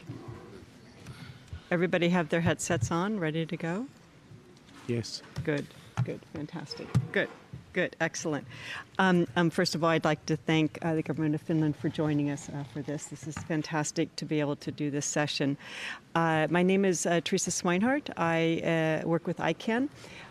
And we are very much looking forward to this panel session, which will focus in on the WSIS process and where we are with regards to that.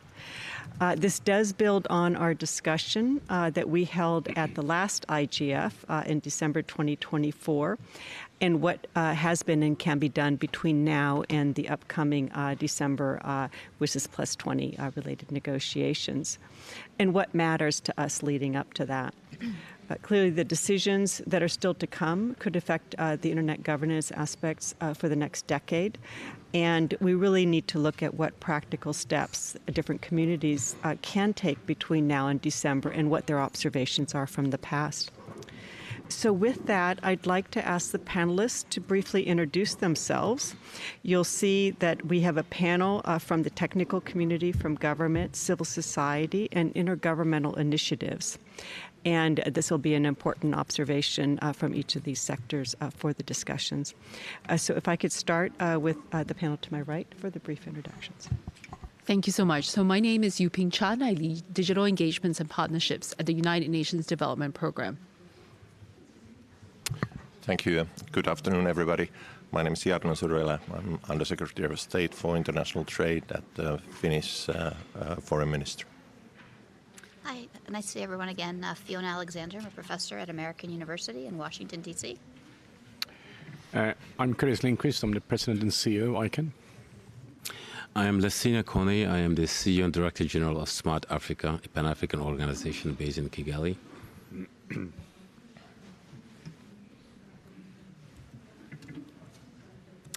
Fantastic. Very good. Thank you, everybody. Now, we have 4 sections to today's session in a limited amount of time, so we will go through each of them, and we do have a poll as well, so that'll add to the excitement. So on the first part that we really want to talk about is understanding WSIS Plus 20 and what it is. It's in the 20-year review process at this point, and the commitments made between 2003 and 2005, and building on a more inclusive development-oriented information society. What would be very good to hear from the panelists is to start discussing the scope of that process. Who's involved, what's at stake, and how different communities can still contribute. So with that, question 1, I'll go over to Yuping. UNDP is one of the lead co-facilitators of the Geneva Action Plan. If you could just walk us through the mandate for WSIS Plus 20, what deliverables are expected, timelines that you have in place, and the broad range of stakeholders engaged meaningfully, that would be great. Thank you so much, Teresa. So I think a lot of us have been following this WSIS process for a number of years. And for those who are not as up to speed on some of the intricacies of UN processes, which I agree are very long and very complicated, in essence, what will be happening this year, at the end of the year, is that there will be the adoption of the WSIS Plus 20 review. So this will be the second review that's conducted by the member states of the United Nations General Assembly of the outcome documents that Teresa had mentioned, the 2003-2005 Tunis and Geneva outcomes of the WSIS summits themselves. So the question here is, how will member states shape this eventual review to reflect some of the ongoing discussions that are happening around digital, both at the United Nations as well as other international forums? Will the WSIS action lines that have actually been established to implement the original WSIS outcomes still suffice to cover the breadth and the multitude of the global digital discussions and developments since then? And do the institutions and processes that were set up through the WSIS, such as the Internet Governance Forum that brings us all together today, still be maintained, updated, refined? Are they still fit for purpose? And how do the member states reflect on all the conversations that have taken place, the developments so far in the last 20 years? The process has been actually, as I mentioned, quite complex complex. There have been a number of UN agencies that have been involved in drafting Secretary General's reports. The ITU, the UNESCO colleagues have also had consultation processes that culminated in a number of submissions to the Secretariat itself. The Secretary General will be putting forward a report, the timing of which is a little bit unclear, that will summarize some of these ongoing conversations as an input for the consideration of the member states. And as some of you have already been involved in, there are ongoing consultations that have been held in forums such as the IGF, such as the Paris Summit, the Paris conference that was convened by UNESCO just a couple of weeks ago, and then in 2 weeks at the high-level WSIS event that is convened by ITU, UNDP, UNESCO, and UNCTAD, which is an annual forum where, again, we gather stakeholders to really talk about what we see as the progress made through WSIS and then the future going forward as well. There will be a number of occasions where it will be important to hear the stakeholder point of view, because part of the WSIS and the outcomes of the WSIS and the reason why the process endured so long and is so something that has really been able to carry through some of these outcome documents in very concrete ways is the commitment of the multi-stakeholder community and the network that has developed around the implementation of these aspects. So it is important that as stakeholders, we continue to be engaged in this process. And by saying this, I also include the UN system, because for us, we as UNDP see the WSIS action lines and the WSIS process as very important in translating guidance that is given by the member states into actionable outcomes that are focused on delivery to countries and to communities that we serve. So in the context of ongoing negotiations at the United Nations, the conclusion of the Global Digital Compact just last year, how then do we reflect these sort of developments into the WSIS action lines, into the WSIS review, reflecting on the fact that the principles that were agreed 20 years ago in Geneva and Tunis remain as relevant today as they were 20 years ago. So that's sort of the opening context where I really hope that stakeholders will continue to have conversations such as in the IGF and in other institutional forums to maintain the importance of the multi-stakeholder approach as embodied at the heart of WSIS itself. Thank you. You really highlight the subject stakeholder and the multi-stakeholder dimension of all of this in the different subject areas. Thank you. Jarno, first of all, Finland, thank you so much for co-hosting this, and by example also from government engagement in the process. What steps can governments take to ensure that really all regions, not just traditional actors, are meaningfully included in this WSIS Plus 20 process? I think governments like the one of Finland, so we are doing a lot together with different actors, organizations and mechanisms. And I think through the recent Global Digital Compact, the UN is better placed than ever to foster multi-stakeholder cooperation on digital matters and to leverage digital technologies for sustainable development.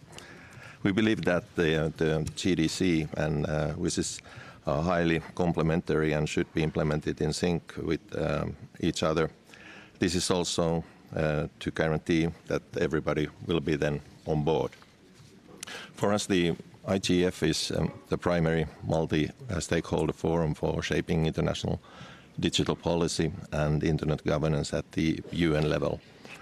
A clear indication of its success are over 160 national, regional and youth initiatives of the IGF. It has also become an important platform for discussing emerging digital issues such as AI.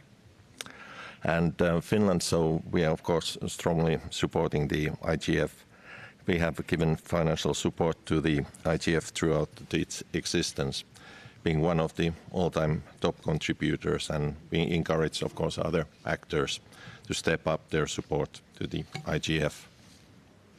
In these geopolitical circumstances of today, I think it's even more important to support and enhance the multi-stakeholder model on internet governance, which in essence empowers the various stakeholders and enhances resilience of our common internet structure. And I think fragmentation of internet poses a danger to actualization of universal human rights, international trade and global geopolitical stability. But I think this thing, so how we can reach everybody and do good for everybody, is that we have to, of course, address the digital divide. And the majority of the world's population do not yet have meaningful and safe access to the internet, which requires urgent action. And bridging this digital divide is not only about affordable connectivity. It requires also investments in skills and competencies and respect for human rights and fundamental freedoms online. And we want to develop new technologies and the internet by respecting democratic values and principles. Still, I think the WSIS 20 years review should highlight the need to focus on trusted connectivity and the free, open, global, interoperable, and secure internet. And the review is also an important opportunity to renew and strengthen the IGF mandate, including by ensuring a more sustainable financial basis from the regular UN budget that such as global inclusive effort deserves and needs. So to conclude, I think we are doing a lot. Yeah, I would agree, and thank you for your observations of for an IGF, one needs sustainable budget, one needs to be able to bridge all stakeholders around the globe and be as inclusive. So I think those are important elements coming into the WSIS Plus 20 aspect. Fiona, from your perspective, you've had quite a bit of experience in this as well. What areas and where is the input most needed before the WSIS Plus 20 outcome is finalized? And how can we make sure that those inputs reflect a diverse global perspective that has already been touched upon by our first two speakers? Thank you, Teresa, and thanks for the invitation and for the question. And I think it's important to keep in mind, Yuping kind of laid out a lot of the stuff that's going to be happening across the UN system this year, and it's a lot of activity. But at the end of the year in December, member states are going to adopt a resolution, and the resolution is going to, decide whether or not the IGF continues, and it's potentially going to update the WSIS action lines, and it's going to talk about the GDC. And a process has been kicked off. There's been co-facilitators appointed to kind of work with stakeholders and governments to kind of put the base documents together. And those co-facilitators have had some stakeholder consultations. They had a government consultation, which is broadcast on Web TV, or UN Web TV if you wanted to watch it. And then they also have issued an elements paper this past Friday that came out. And I think, there's a litany of issues, there's substantive issues that are going to be covered that are important to a wide range of civil society and non-government stakeholders, whether it's getting people connected, whether it's ensuring human rights online, whether it's dealing with AI and digital governance issues. But I think there's one issue set that I think people are sort of united around from the civil society perspective, and that's making sure that what I at least personally think is one of the biggest hallmark achievements of the WSIS process is opening up the conversation so that all stakeholders are considered. We saw last year, unfortunately, in the Global Digital Compact process, the GDC process, that the systems in New York are not nearly as open as UNDP or ITU or other expert agencies of the UN have become. They originally weren't 20 years ago either, right? And they've made a lot of effort to do that. And so I think the challenge that we have before us this year is to make sure that the process that's going to unfold this year has a real voice and gives real space for people to provide input into that process. And the two co-facilitators and the agenda they've laid out and the timeline and the schedule seems to be allowing that, which I think is a great outcome and a great improvement. There was a group of stakeholders originating in civil society and others that signed on that have submitted a couple of letters giving some very specific recommendations and suggestions for how to allow for that engagement. And so far, we're seeing positive movement in that, so I think that that's good. But we shouldn't take that for granted, and I think people should always be pushing to make sure that everyone's in the room and everyone has a say. I think conversations here at IGF are helpful. Conversations that are going to be happening at UNDP, that are going to be happening at ITU in a few weeks in Geneva. These are all going to be great things. But these conversations that the co-facilitators are going to lead, and actually having conversations that are not just people giving empty statements and actually seeing what they say and provide reflected in the documents and discussed are going to be an important next step. And I think that's what we want to make sure happens going forward for the rest of this year until we get to that final decision point where governments adopt a resolution in December.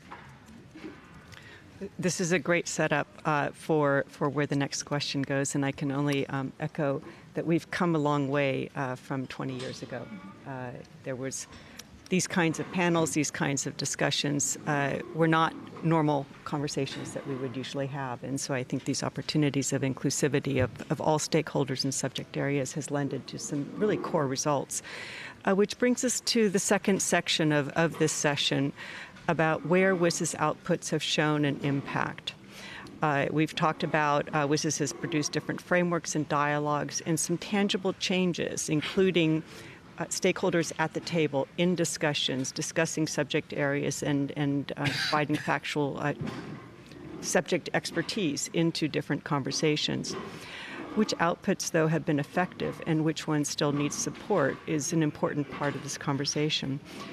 So with that, I'm going to turn it over to Curtis, actually, about where have WSIS-related initiatives such as DNSSEC or internationalized domain names demonstrated lasting value, particularly for the underserved regions, and where are there still gaps? Where can we still do some work?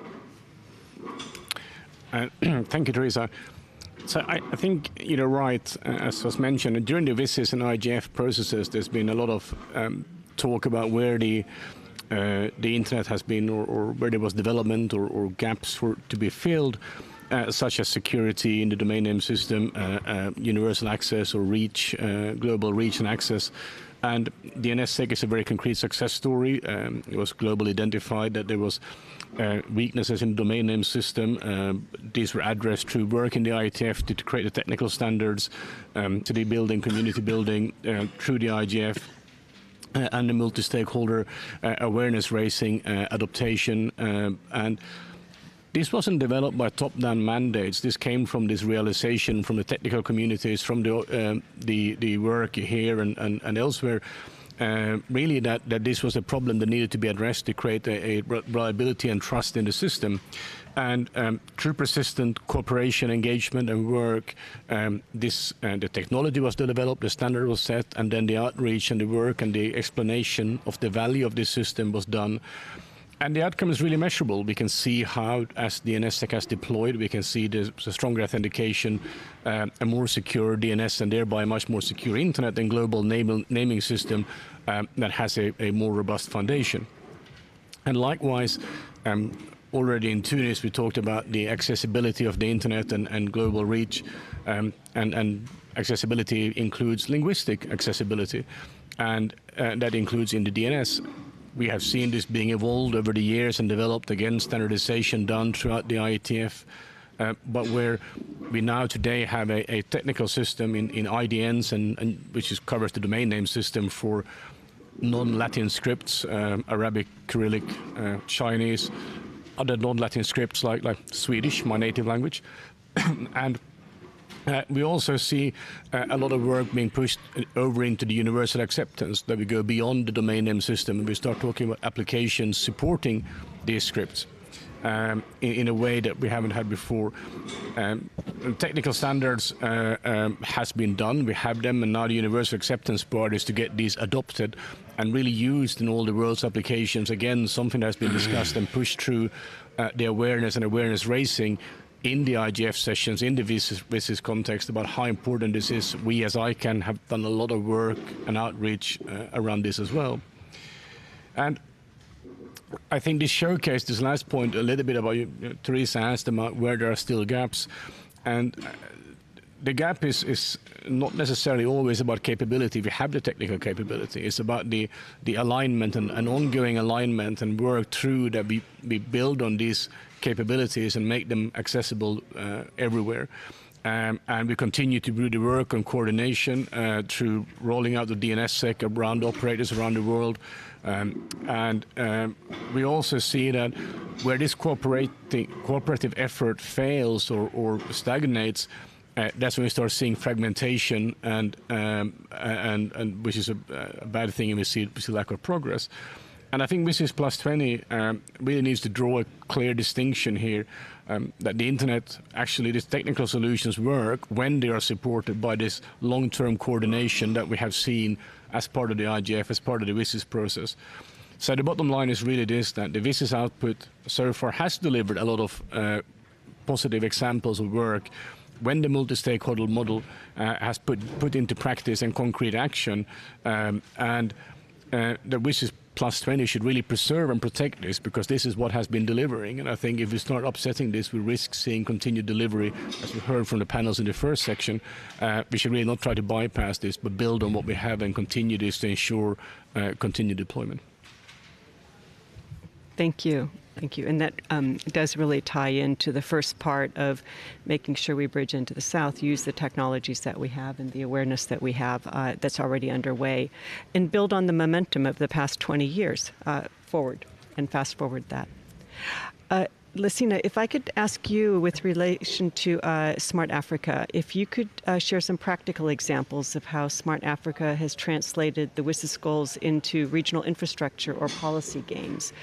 And what insights does that afford us as we go into the WSIS Plus 20 overall? Thank you very much, Teresa, for the questions, and thank you for inviting Smart Africa. At Smart Africa, a coalition of over 40 African governments, partners, civil society, dedicated to transforming Africa into a single digital market. Together, we represent over 1.1 billion populations, united around just one vision: an integrated, sovereign, and inclusive digital Africa. Our mission is to convert WSIS commitments into a measurable progress. By saying that, over the past decade, we've drawn 3 core lessons. Number 1 is a continental ownership that creates leverage. With the direct endorsement from African head of the state, digital development has become a political imperative for all nations. Flagship priorities like a broadband strategy developed together with Senegal, digital identity developed together with the Benin, cybersecurity with the Côte d'Ivoire, cloud infrastructure and are championed nationally and regionally with a regional perspective, thereby reflecting a shift from a fragmented project to a shared continental ambition. Number 2, of what we actually drawn is the policy framework must deliver real result. Through initiatives like a Smart Africa Trust Alliance, which is a digital ID interoperability among nations, the Smart Africa Digital Academy, which is for capacity building, the Smart Africa Backbone, which actually calls every single country in Africa to be interconnected to at least 2 of its neighbors, and other relevant initiatives, we have moved from policy ideas to operational pilots and regional implementation. These are not just a future aspiration, they are a working model. Number 3, and the last one, is the multi-stakeholder cooperation. It works if it's rooted in African need. Our digital scholarship funds created back in 2018. Today, we've actually trained more than 90 students in a master's degree in the digital transformation, different universities in Africa. And our data governance framework, which is actually running in Senegal and Ghana and so forth, and our harmonized regulatory blueprints are developed not just with the government, but also civil society, academia, and private sector, both African and global. So, WSIS give us the vision. Smart Africa is building the bridge. Thank you. That's so well articulated, I have to say, between the continental ownership, the ambition, but also importantly taking policy and how does one operationalize that in a way that's rooted in the local community needs, which are very distinct from different communities to each other. So we're going to run a little experiment here. We're going to see how this works. It did work. We have a slide up. Fantastic. So much of this work has involved contributions across different sectors, including the private sector. And what we'd like to do is just get a quick read from the room, including the Zoom attendees. Which WSIS-related initiatives do you think need greater support today? So from the audience, I'm going to ask for a show of hands. And Becky, I think you're going to work magic in the Zoom room. Is that right? Something to that effect? Yes, the poll's up in the Zoom room, so I'll let you know. So for the first question, the IGF, so the question is, does it need greater support? So first one, the IGF as a globally accessible platform for dialogue. Is that a yes? Okay. Sense of the room? Very good. Okay. Excellent. And online so far that has 8%. in the Zoom room, that one has 8%. Oh, wonderful. Okay, very good. Let's keep track of this. Okay. For the second one, digital capacity building in under-resourced regions. This one just pulled ahead at 41%. Okay, excellent. Okay, thank you. Open technical standards and cross-border interoperability. Okay, it's a little less. Okay, maybe because it's working better than it was. And 0% for online. So 0%. Okay, that's interesting. So I wonder whether 20 years ago that might have been a different result. Maybe it's a demonstration of how things have evolved over time. Universal acceptance, including support for multilingual internet infrastructure. Okay. Yes, a bit, yes. Very good. And actually online, this is our second runner-up at 35%. Oh my gosh, okay, very good. And for the last one, cybersecurity collaboration through multi-stakeholder approaches. Okay, very good. 12%. 12%. Oh, 16 now. 16%. Okay. Okay. That's very interesting.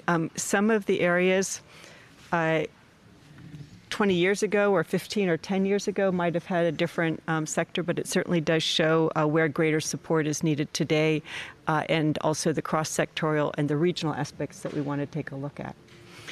Fantastic. Okay. So going into the next section here, we're going to focus in on what can still be done before December. Now, December being when we look at the negotiations in New York and the conversations that will be happening, which will hopefully be as inclusive as possible. But what work do we need to undertake in order to demonstrate the value of what needs to be done next? So with that, how can government, civil society, and the technical community really help shape that? And Jonna, I'm going to turn to you first for this. What are some of the most critical inputs or messages that government should be prioritizing now, particularly from those regions that have not traditionally been represented in these global internet policy discussions? And you touched on that earlier in your remarks, and we've certainly heard about it from the others. Yeah, I think we have to focus there on the opportunities and try to give also the positive messages. And I think there are so many things that are quite obvious for us, but still we should try to keep on repeating them. For example, as we know, so digitalization accelerates progress towards the sustainable development goals. Digitalization is also a way and a means to strengthen the economy, mobilize domestic resources, increase private investments, improve citizens' welfare, and increase gender equality. And also I think that digitalization has proven also to accelerate the clean transition. But still, I mean, we also have to talk about the other side of the things. So coming back to the topic of this digital divide. Mm-hmm. So it remains a wide concern, and there are 2.6 billion people lacking access and significant disparities within and between nations. And the gender gap remains a significant concern, hindering women's position in the digital economy. And for Finland, that is one of the top priorities, and in this sense, what we are trying to work with different organizations. And I think addressing the current digital divide will help us to get back on the track also when it comes to Agenda 2030 and the majority of SDG targets. And globally, of course, we are still quite far from reaching the target of universal connectivity as set out by the Agenda 2030. And at the national level, especially in developing countries, significant gaps remain between urban and rural areas. And as I said already, the gender digital divide is still wide. I think strong focus on trusted connectivity and the free, open global interoperable, stable and secure internet, as well as multi-stakeholder internet governance underpinning this are essential in the review, and they are important messages. In the this action lines, the perspectives related to new technologies that are essential for the development of the information society should be also considered more comprehensively than before. And this includes such technologies as AI, high-performance computing, quantum technology, semiconductor technology, mobile networks, and photophonics, for example. So quite a number of items still on the table. A lot of items and new subject areas as well. So thank you. That's very helpful.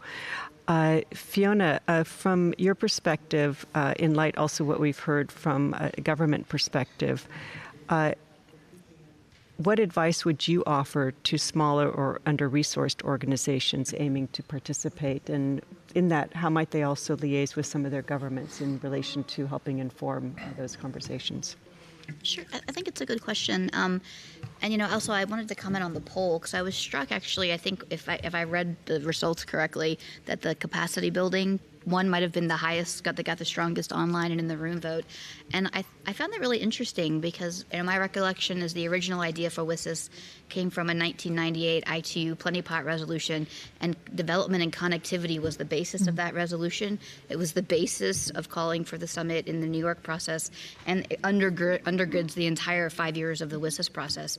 So I think it's great that continues, and I think it's important that we keep that in mind, that at the end of the day, I know I haven't been a former government official. We can spend a lot of time arguing about words in a room.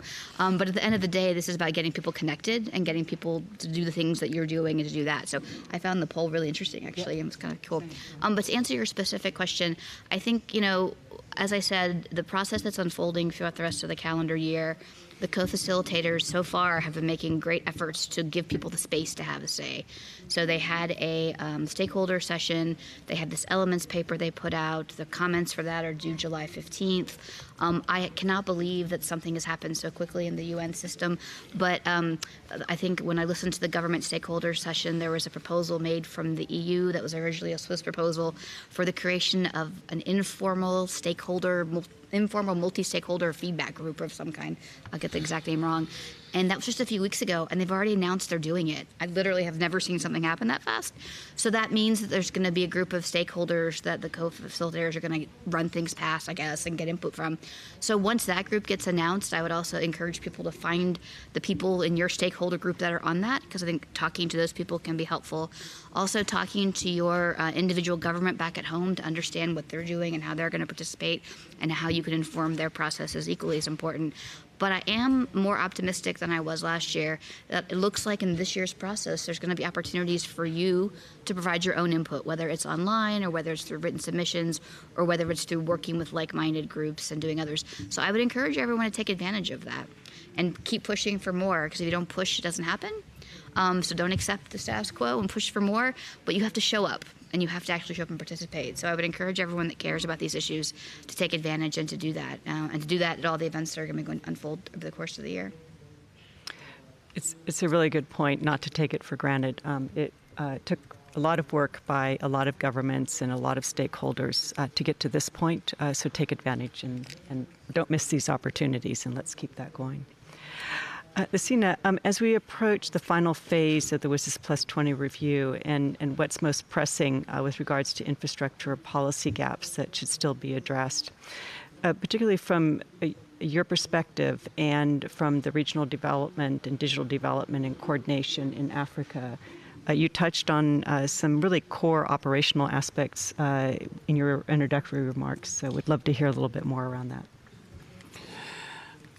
Thank you very much, Teresa. The WSIS 20, if I need to really look at the most pressing regional infrastructure and policy gap that the WSIS 20 should be addressing, first of all, if I had to rewind the tape back in 1999, before when the WSIS was being created, when they talk about connectivity, I would have said meaningful connectivity, because the connectivity led us to affordability challenge as well in Africa.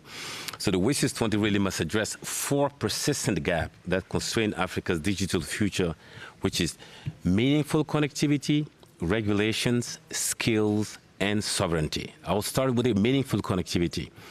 Too many African countries still depend on external routes for local internet traffic. We must complete the regional backbone, increase IXPs, very important, and reinforce initiatives like the Smart Africa backbone that call every single country to be connected at least 2 of its neighbors, and as well as the One Africa network. Not only that, we must focus also on affordability, because today, if you look at the usage gap today in Africa, is over 40%, which means the infrastructure of telecommunication is available, but people are not using it for 4 reasons. 1, affordability. 2, local context. 3, capacity building, because they don't really understand. 4, cyber hygiene. So I'm going to move to number 2, regulatory harmonization. Africa has over 50 digital law, but little interoperability.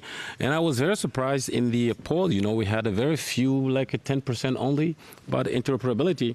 So investors and innovators, they need clarity. No one's like unpredictability. So the WSIS 20+20 should champion continental legal convergence through agile, right-based framework aligned with Africa's internet governance blueprint. Number 3, capacity and inclusion.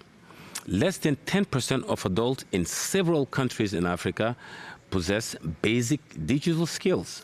And now it's not enough to be digitally savvy, but you could also be AI ignorant. That's the reality. Absolutely, you could be a PhD, but if you're not adapted to AI, we have another gap. So AI gap. So through Smart Africa Digital Academy and the Smart Africa Scholarship Funds, we are investing in both grassroots literacy and high-level technical training, including AI, cybersecurity, and quantum readiness. Number 4, and the last one, which is a sovereignty and institutional coordination. Africa must govern its data, digital assets. Initiatives like a Smart Africa Trust Alliance and the Council of Africa Internet Governance Authority, KAIGA, that we are putting together, are essential to asserting regional leadership and ensuring that the global governance reflects African reality. WSIS 20+ must not only review past gaps, but equip regions like Africa to co-lead the next decade of digital governance, inclusive, secure, and sovereign. Thank you.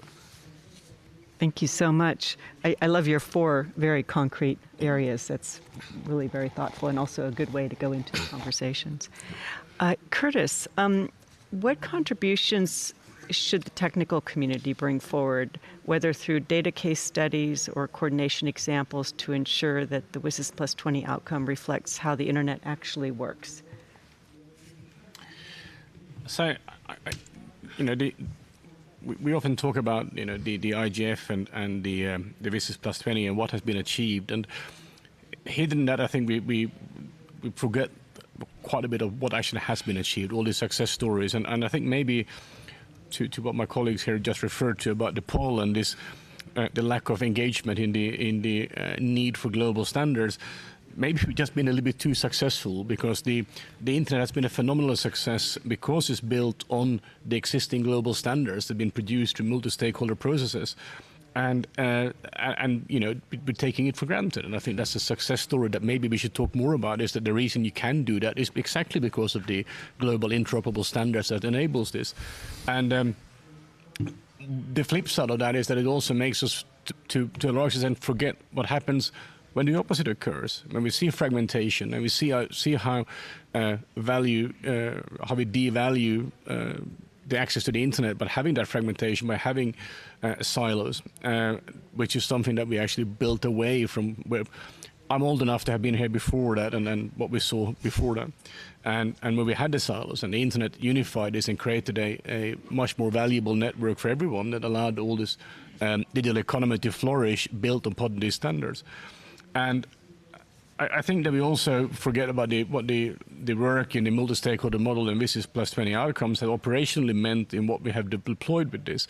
We talked about the underserved regions, and we have seen a lot of build-up with IXPs, as the Director General mentioned. Africa has seen a phenomenal explosion in IXPs in the last 20 years. That doesn't mean there's more to be done, but we have also come quite a far way, and the rest of the world as well. We have seen root server instances. One of the things we talked about in the early IGFs was how do we build a more resilient and better infrastructure in underserved regions, and in doing so we have deployed literally thousands of root server instances around the world to make sure that the internet is stable, better, more secure in those regions. ICANN is one of these operators, and there is today almost 2,000 of these instances around the world.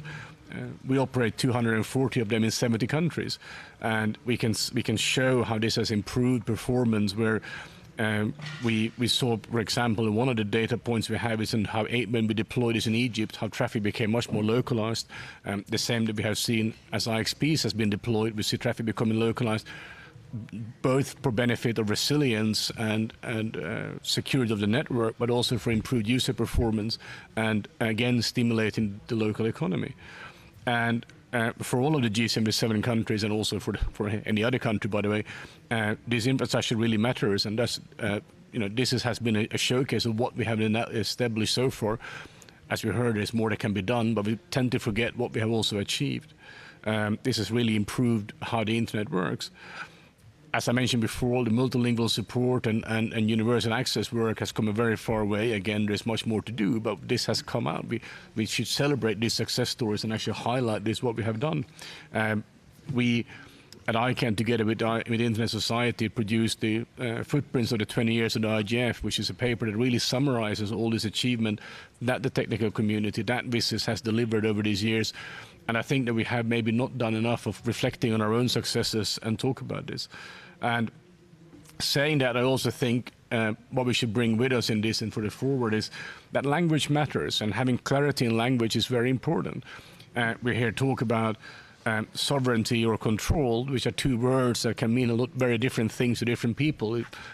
If I hear them, or someone hears them, they might believe we're talking. Well, they probably believe that we're talking about fragmentation.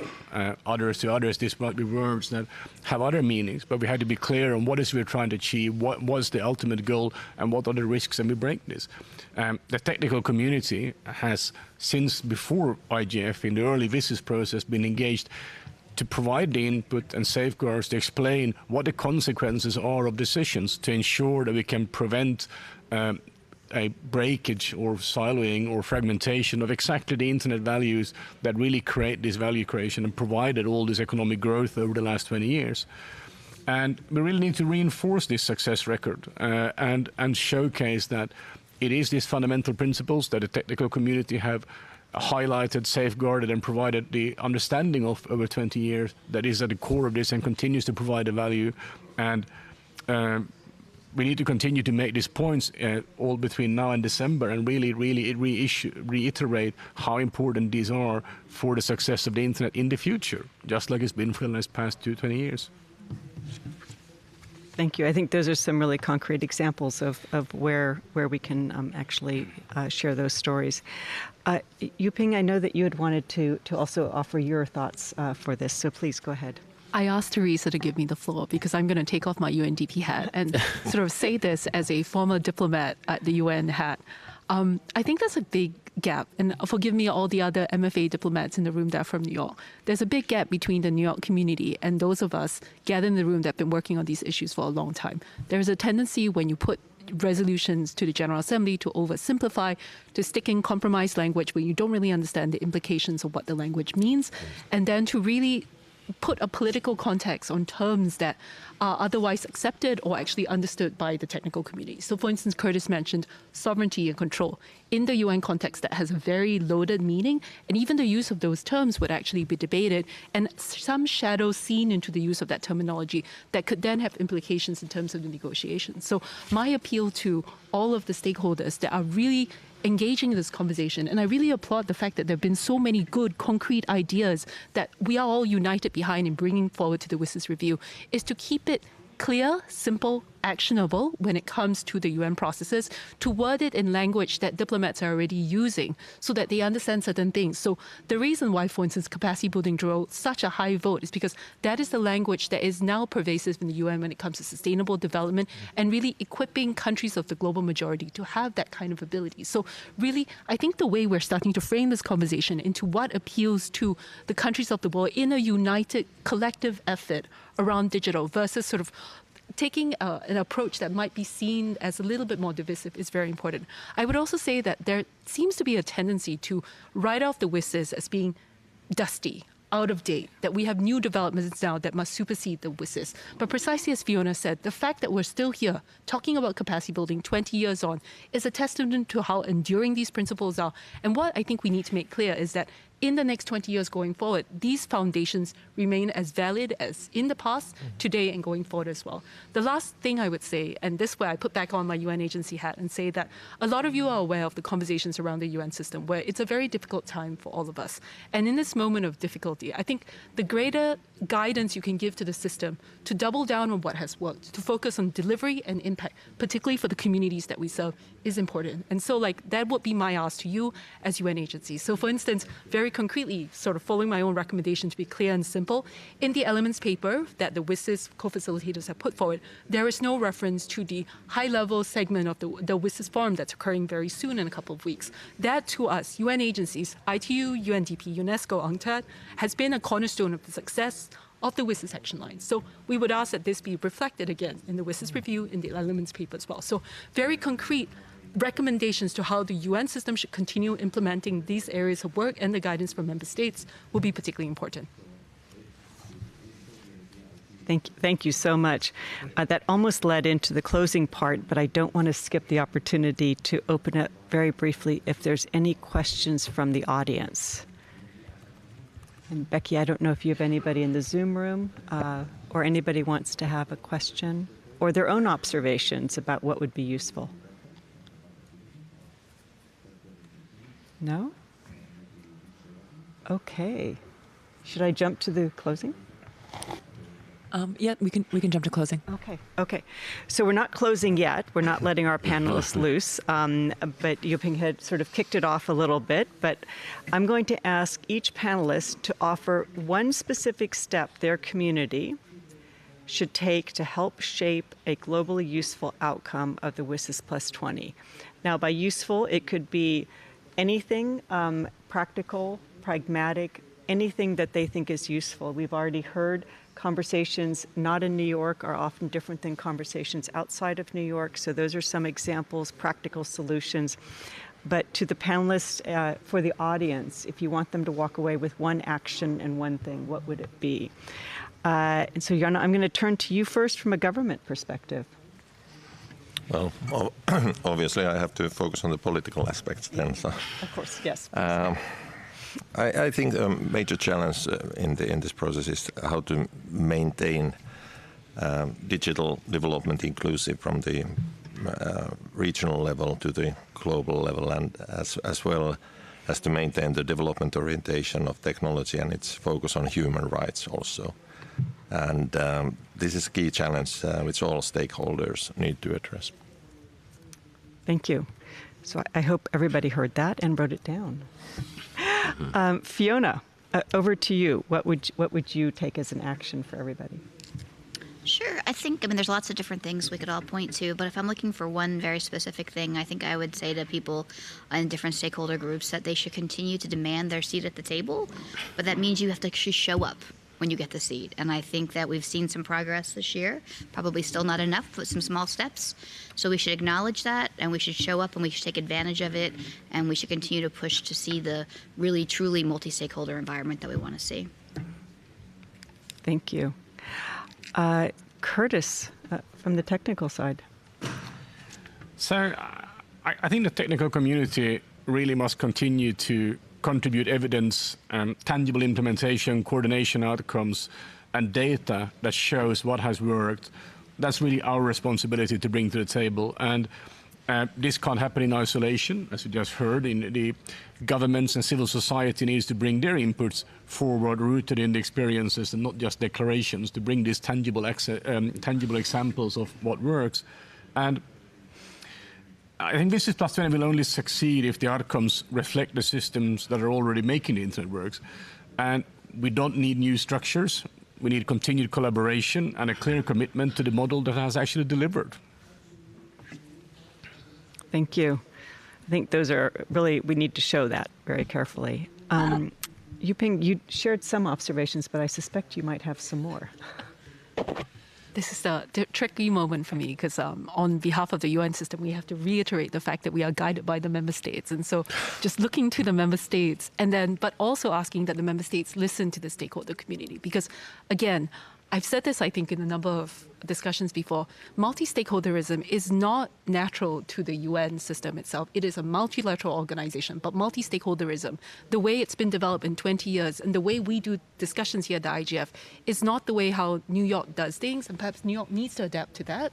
But exactly as Fiona says, showing up, saying this, and demanding that amount of accountability for this over and over again is how we make the changes. So again, truly, the fact that we now have these changes in the way the WSIS co-facilitators are approaching multi-stakeholderism is a testament to the fact that many of people have showed up through the GDC process and now are showing up more and more than ever before. Thank you. And Lassina, from your perspective. From my perspective, multipolarity is a geopolitical fact of our time. Undeniable and irreversible, but multilateralism is a choice. It is the conscious decisions to cooperate across divide, to build trust among ourselves, and to shape a fairer global order, not despite our differences, but because of them. It's very well said. Thank you. Thank you. Not only is the light flashing red, so I am being told it needs to sort of call it a wrap, but we've heard a wide range of perspectives and observations of what has been transformative over the past 20 years, but also where we have gaps and where we need to go. The question we were going to pose to you, or comments to seek, would be what would help you and your organization in WSIS Plus 20 before December. So I would ask that you walk away from this conversation thinking about that. Encourage you to sign up for different things to help inform or get materials. For example, we have a WSIS Plus 20 outreach mailing list with updates. Everybody's sharing different information. There's also other dialogues happening. Engage in those. Provide your input and provide your data. And as has been reiterated here, the process is open. Take those opportunities and engage and participate. Share your stories, share your observations where you've seen pragmatic results, but also where there's gaps and where we can work to improve things. So with that, I would thank everybody for joining and participating, and let's make the WSIS Plus 20 a successful conversation and outcome. So thank you, everybody.